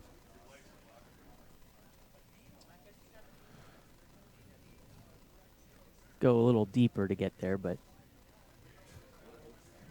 The stone by the dude is being swept the whole way by Jordan and Joseph. they have not let off the stone. They've swept it the whole way. They've got to get around the blue. It will not. It'll bump the blue. And shooter will kick back out towards the center and remain exposed. Chris will go after that. They're still measuring on sheet 4 here on the D event. Must be that close.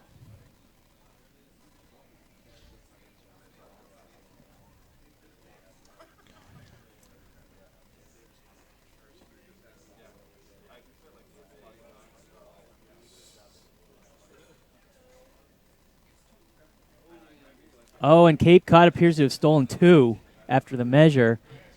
They now lead 7-5 as they head to the 9th end. 3 straight steals. On sheet 1 in the C event, Utica scored 1 with the hammer. They lead 11-6 now in the 8th end. And they're still playing out the 8th end in the B event. Right now, it appears that Team Dobbs of Potomac is in good shape at them and looking to score a couple.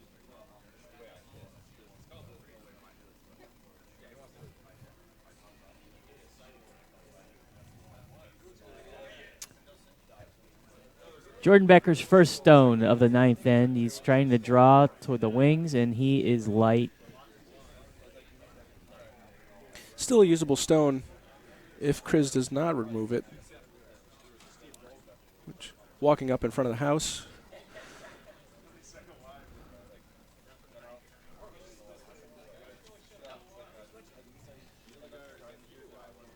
Rethinking his shot now.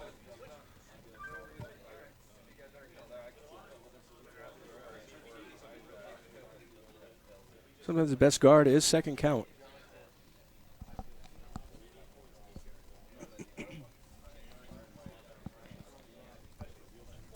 Jonathan Gibbons out of the hack.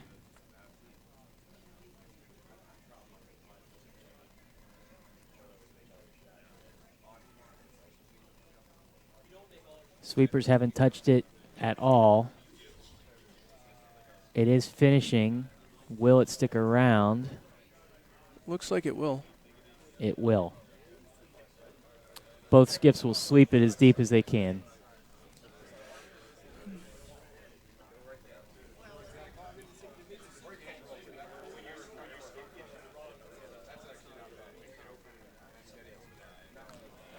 Matt Gallegos and Team Ardsley are looking for points here. They need to start getting stones in the house to do it. And the call, I believe, is a hit and roll for Jordan Becker. That is what they're doing.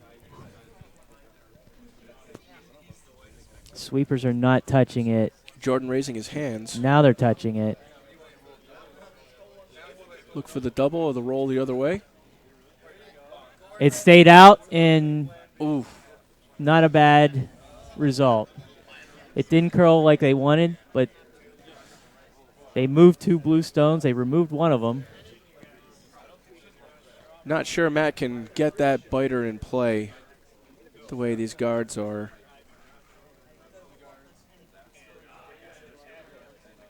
So Chris is going to ignore it.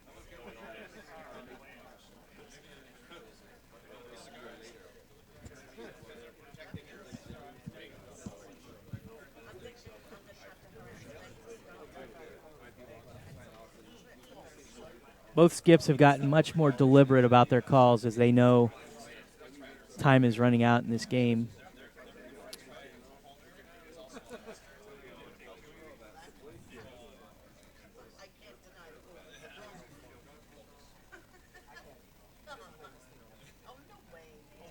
Sweepers want to get this one into the house.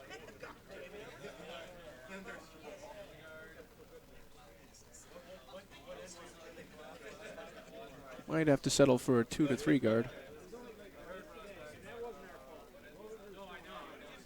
It is a mid guard on the center line, kissing the center line. Gallegos is still going to draw around it. He feels there's plenty of room. That blue stone in the back is backing for him. If he can place one in there, he might be in good shape to score a couple.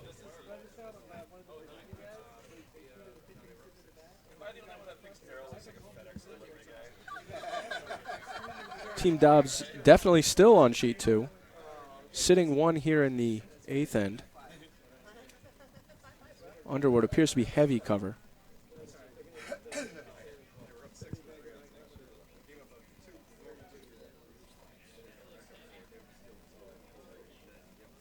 He's in the hack, and he's out of the hack. Here comes a shot. Sweepers are on this all the way.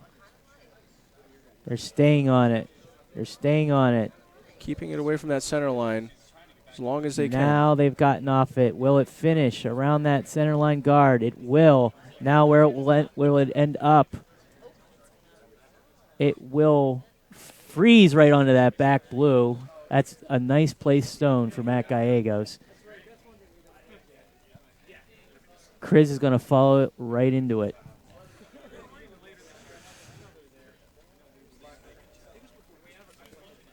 If Chris is able to make this shot a perfect freeze to that back one, will make things very difficult here for Matt in the 10th end. Chris will simply run them out of stones if possible.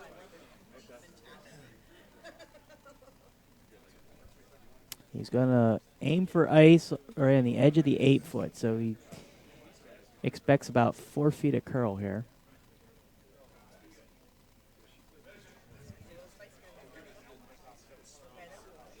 Rock's on its way. The sweepers are not touching it. It's not curling much, but it will curl late. Question is how much? Is he going to leave Gallegos something to hit for 2? No, it will go through the house, which is actually a better plan B result for Chris because it leaves Jordan with, it leaves Gallegos with a draw rather than a hit. Jordan needs about a bite of the white ring, which is the 8-foot, and he will get his deuce. And he'll need to steal 2 in the 10th to stay in this one. Hang tight, folks. This game isn't over yet. Not too much panic in Chris's eyes right now. No. It's good to see the calm demeanor of the skips here. And the hammer is on its way. Sweepers are not touching it. Light clean out of the dude. A lot of stones picking this very spot of the ice for some reason. They are not. Now they're sweeping it. Now they're sweeping it. They need a bite of the white. They will get it. It's 2 for Ardsley. And we head to the 10th end. Chris will take the hammer with a 2-stone lead. He needs to hold them off for one more end and become the champion of the 75th running of the Dykes. The first Dykes, Drew, was in 1940, and TCC won that one. TCC being the curling club That's out of right. Boston. And they actually had a dynasty back then. However, 1941, Schenectady won that. That was their first Dykes championship. That one went to extra ends, I believe. I think they played 18 ends back then. Was that the extra or was that the allotted? They played 8 extra ends. They just had too much fun. They didn't want to score. Joseph Pinello with his first lead stone of the 10th end. This is the final end in regulation. If Ardsley can steal 2, we'll go to 11th.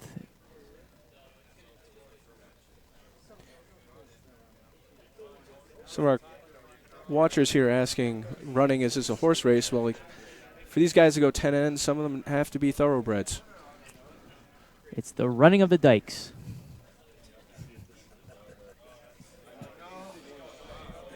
Chris.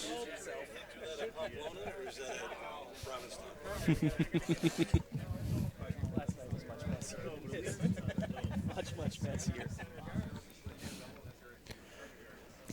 That rock helps Matt.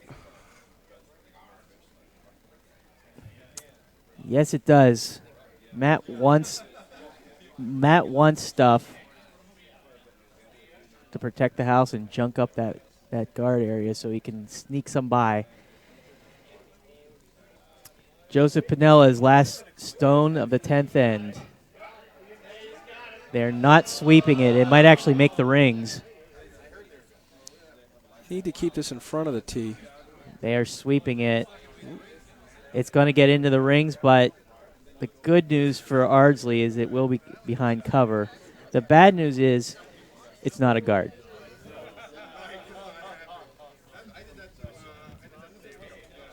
Chris is going to draw in.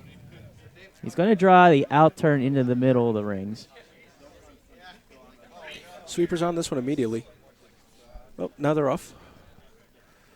Liking the weight as they're getting closer to the house. So he chose not to peel those guards off. He's just going to go right for the 4-foot.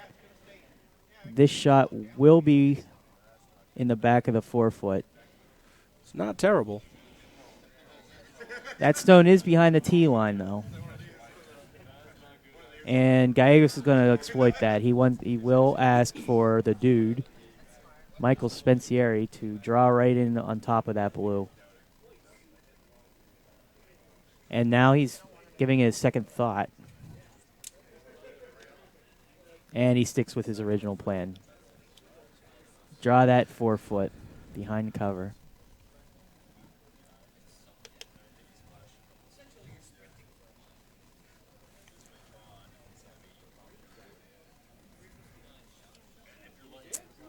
Here comes the shot. Has the weight to get down 2. Very, very slow handle here. They're sweeping it. It's gonna bump back this blue shot. A bit more positive handle. I think they could have bumped and actually buried in that line. So Matt shakes his head. It's not what he wanted. Ardsley has 2 for the moment. Tapping in front of the stone as if he wants to just simply down 2. Chris is going to call exactly what Matt called for his shot, and that's to draw right down to that red. And when you got a stone behind the tee line, it's very tempting to do, and that here it comes. It's not a bad call if the shot is made. This rock looks like it's down 2, maybe a bump. It will bump it. Matt's going to look for separation here. About 2 feet separation.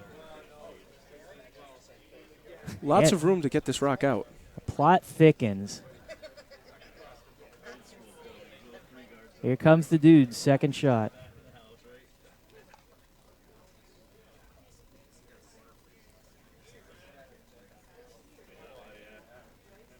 It is a draw. Matt contend here of just getting the flop and pushing the blue into the back 8 for later.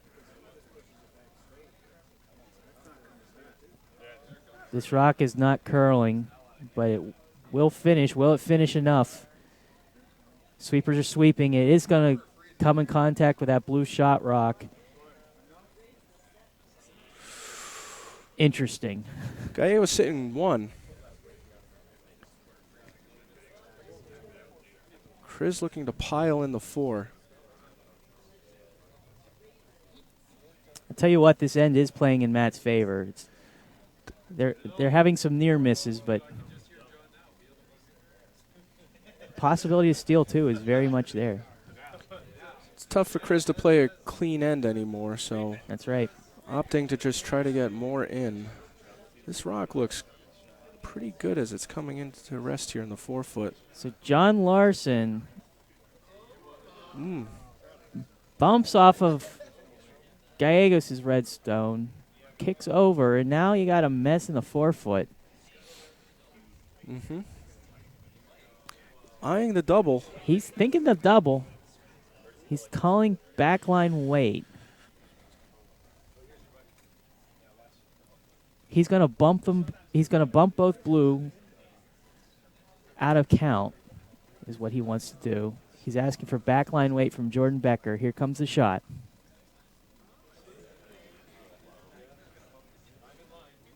They are not sweeping this. This is not enough weight. It's not curling like they want it to.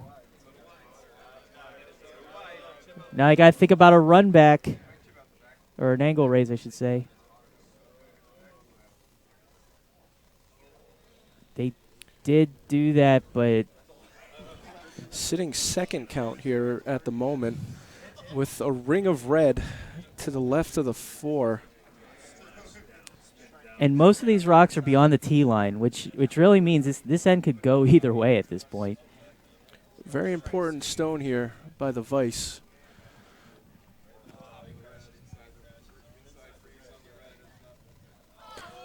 Not the type of end Chris envisioned playing. Not what you'd want when you are up 2 with the hammer. Doing a nice job playing the hand that he's dealt. But Jonathan Gibbons will try to shut it down right here with his first Vice stone. We will get you curling fans some updates in a moment after scores are hung. Here comes the shot.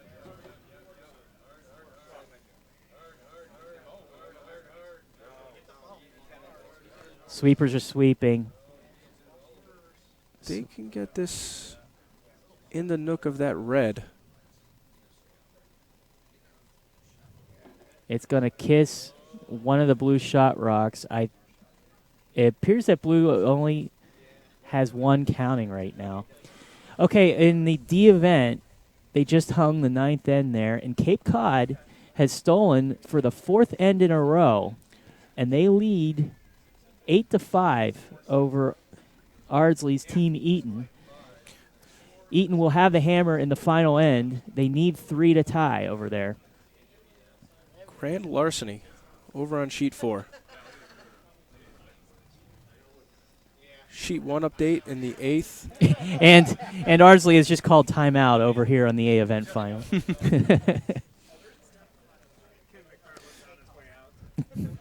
we had the official is coming out to start the 1-minute clock. The coach is taking his time. Coach Shiner here actually not moving at all. Yep.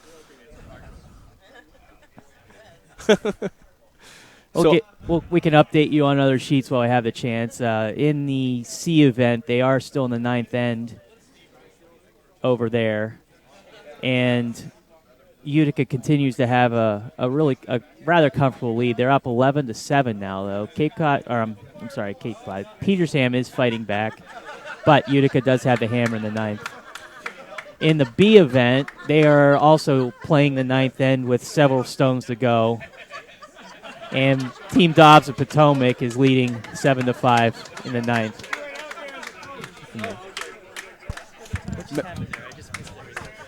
Coach Shiner went out there to discuss the shot options. The warm room was very, very much fans of Coach Shiner there. And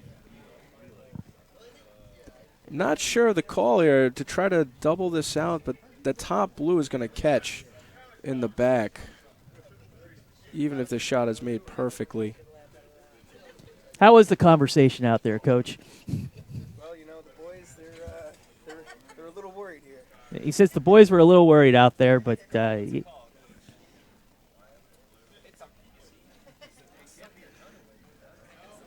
this can still go Gallegos' way. Couple well-executed shots. Jordan Becker's in the hack, and here it comes. Oh, anything could happen on this. They're saying it's narrow. The sweepers are sweeping.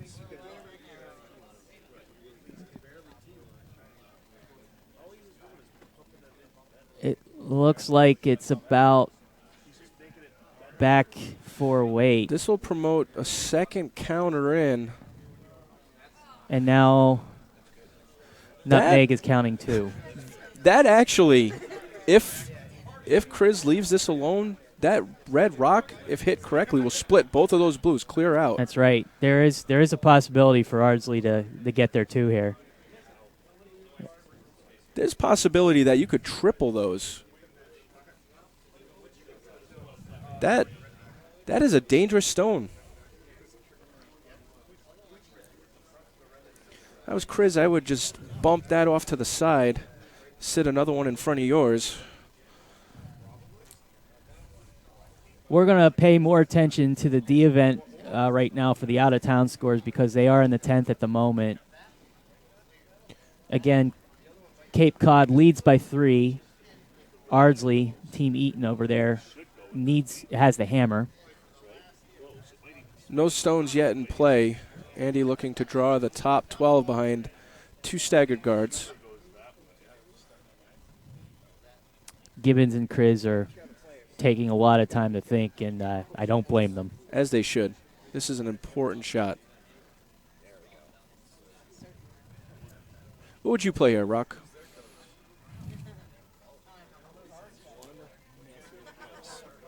I'll tell you what, I don't have a problem with a guard there. That red stone is very ominous right now if you're Nutmeg to come in contact with those blue rocks.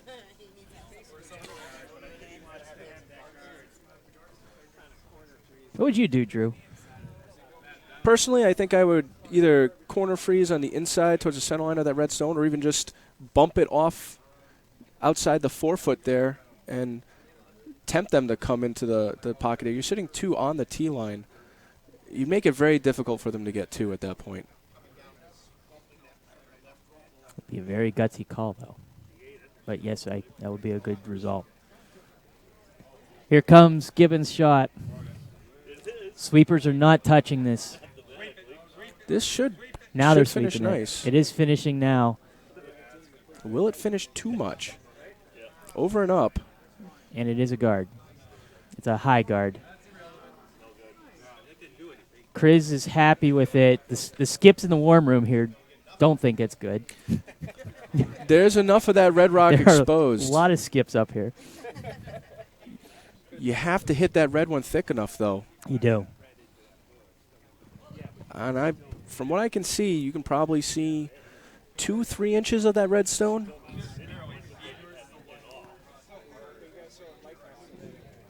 A lot of ice they're giving here. This is Gallegos' first shot, so he has something. He has another shot to work on. Oh boy, what drama! Rock, with the broom at the edge of the 8-foot here, what shot do you think they're calling?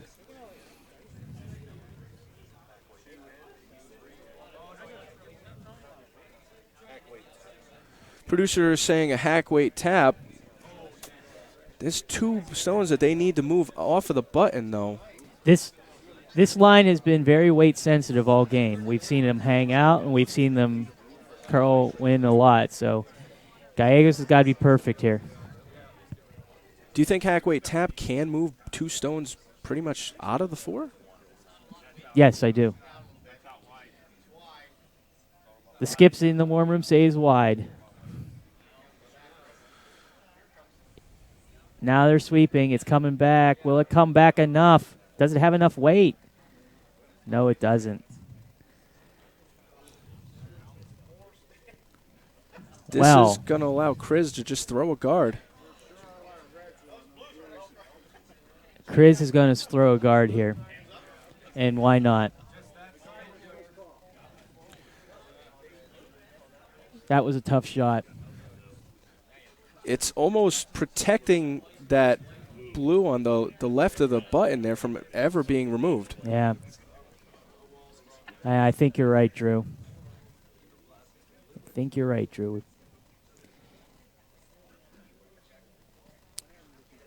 But with 1 stone and a chance for the plaque, You got to think about it. Here comes the first rock for Michael Kriz. Sweepers are sweeping. They are likely content with a guard here. It's hanging out. Deeper. It's looking deep. We'll cover that red danger stone, but gives him something to run into the red, into the blue. I think it actually opens the door a little bit, and Kriz knows it. If they can move both of those back into the back four, they very well might score 2 or 3 here. More likely 2.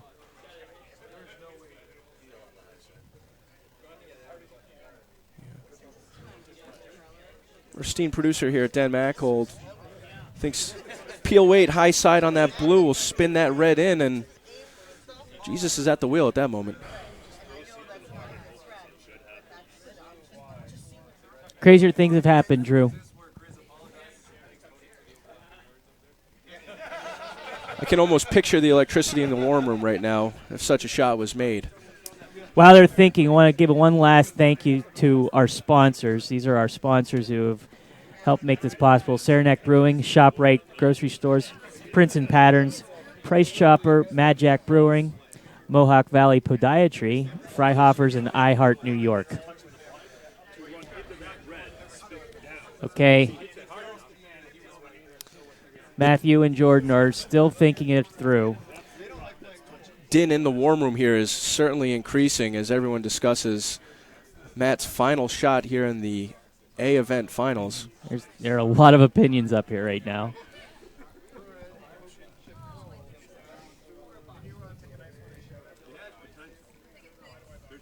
If he makes this shot, we play on.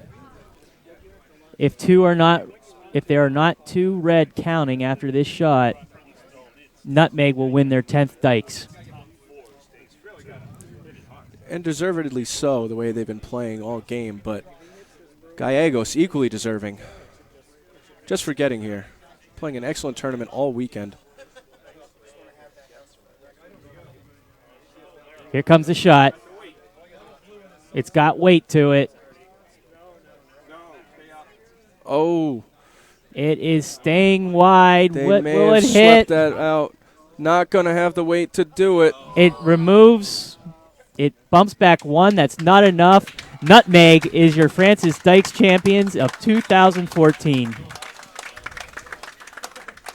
A very entertaining game by both of these teams. Both have a lot to be proud of. Ardsley will win the McCabe medal and take that home. Very, very good effort by all of these curlers, and they should be congratulated. Hart was racing there on that last shot. Part of me wanted to see bonus curling. Who doesn't? Especially in the A finals. Who doesn't? I mean, certainly none of them do. But fortunately, Drew, there is bonus curling. The B, C, and D events are all still played. The 2 of them are still in question. And maybe 3 of them if something interesting happens in this 9th end over there in the C event. So in the D event, Andy sitting 1. Needs both of his stones. Skip stones here. Needs both of them to count just to tie it up. Cape Cod has 1 rock remaining where they could possibly take something out. Kriz and his team, they're all smiles. Michael Kriz, Jonathan Gibbons, John Larson, Tony Tortorella. They are your Dykes champions, and they are number 1 out of 44 this year. And hugs and smiles all around. A lot of smiles. Ardsley is being applauded for their efforts.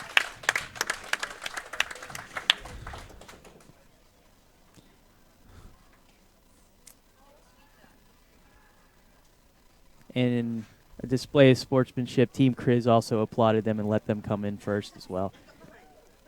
It's one of the things I love about curling.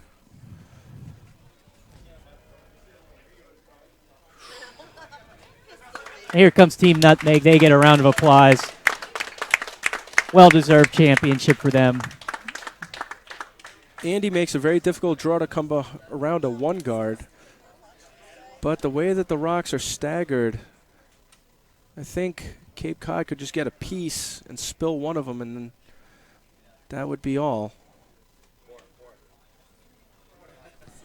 Very interesting 10th end here over in the battle for the Senate Cup. We'll call that your bronze medal game. Again, Ardsley needs 3. They have 2 right now with the hammer. There is one very pesky guard in the way of Cape Cod to try to remove those 2. But if they hit it right, they might be able to get the double. This is Cape Cod's final stone of the 10th end. If he's able to remove one of those blues, Cape Cod will win the D event.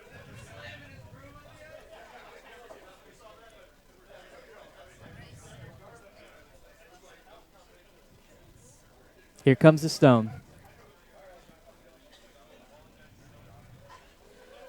They have to get around a high guard. They think they've got the room. They do.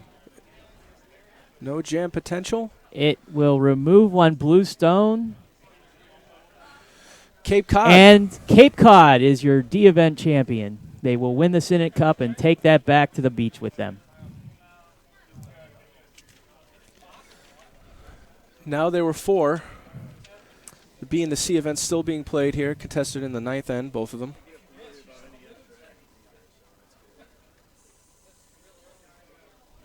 Is Albany on the hammer on sheet 2 here? This is the hammer.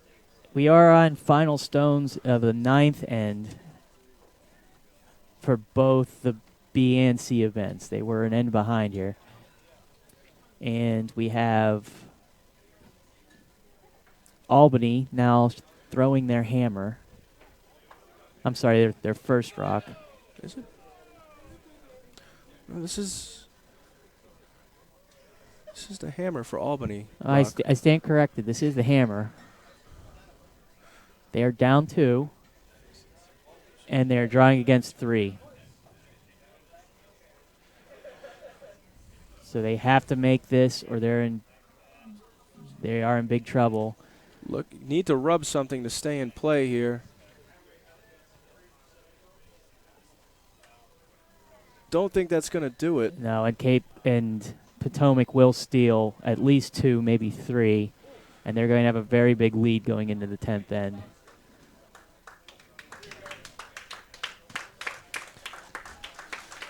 Well, D event contestants coming off the sheet to a round of applause.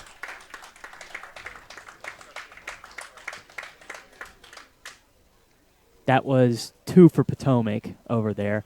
They now lead 9-5 going into the 10th end. Albany will have the hammer to try to tie it up and force an 11th. That is the B event. That's the battle for the Brookline Trophy. And in the C event, it still is 11-7 in favor of Utica. They are in the 9th end. Dobbs very comfortable to throw one into the house right now, opting not to throw through, up 4 without. Utica has the hammer over there, but Petersham has 2 counters in there.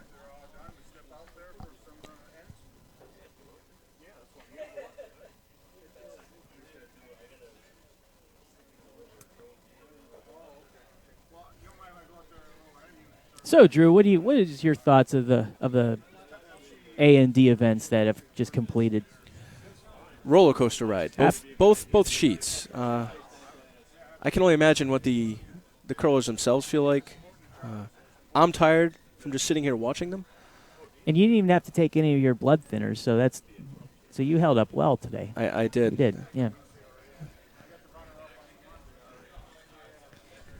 Hammer Stone on sheet 1 for the C event. This is Utica's stone. Can they cut Petersham down? Yes, they can. It's going to be a measure between whether Utica scores 1 or Petersham stole 1.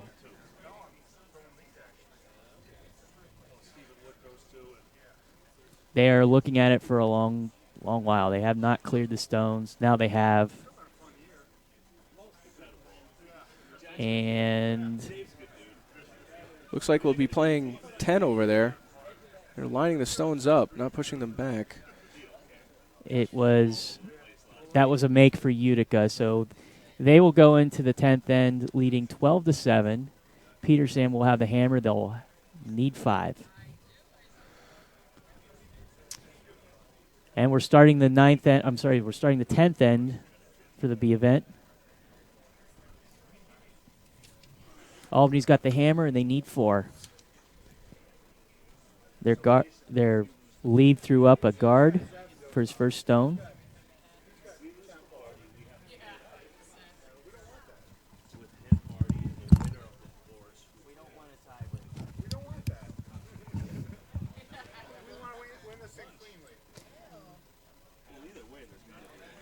And Team Dobbs, the lead there is J.R. Groves. He just drew around that red guard. Very good positioning on that stone in the top of the 4-foot. Undercover.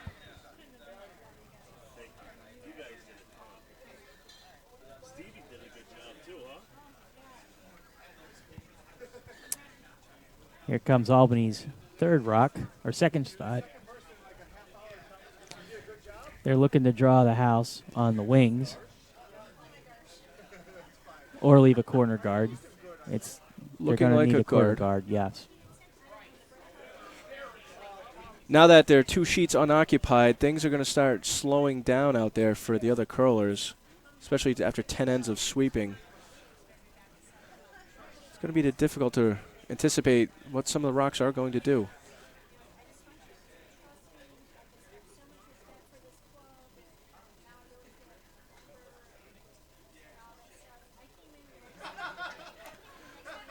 This has just been a fantastic weekend of entertaining curling.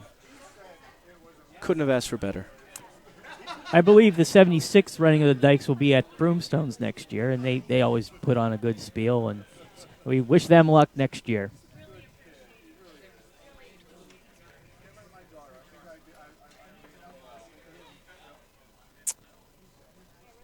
Potomac's next shot. They're on second stones right now. Mark Carlson out of the hack. Looking for junking it up, not removing any guards, leaving rocks in play. Able to sit one almost on the center line, about 2 position. They're junking it up, although they could have selected to start peeling guards, but that's not the strategy that they'll take. Have to throw call what your throwers are comfortable throwing. Yep. McIntyre's calling for a long run back right now into the one Potomac stone that's in the house.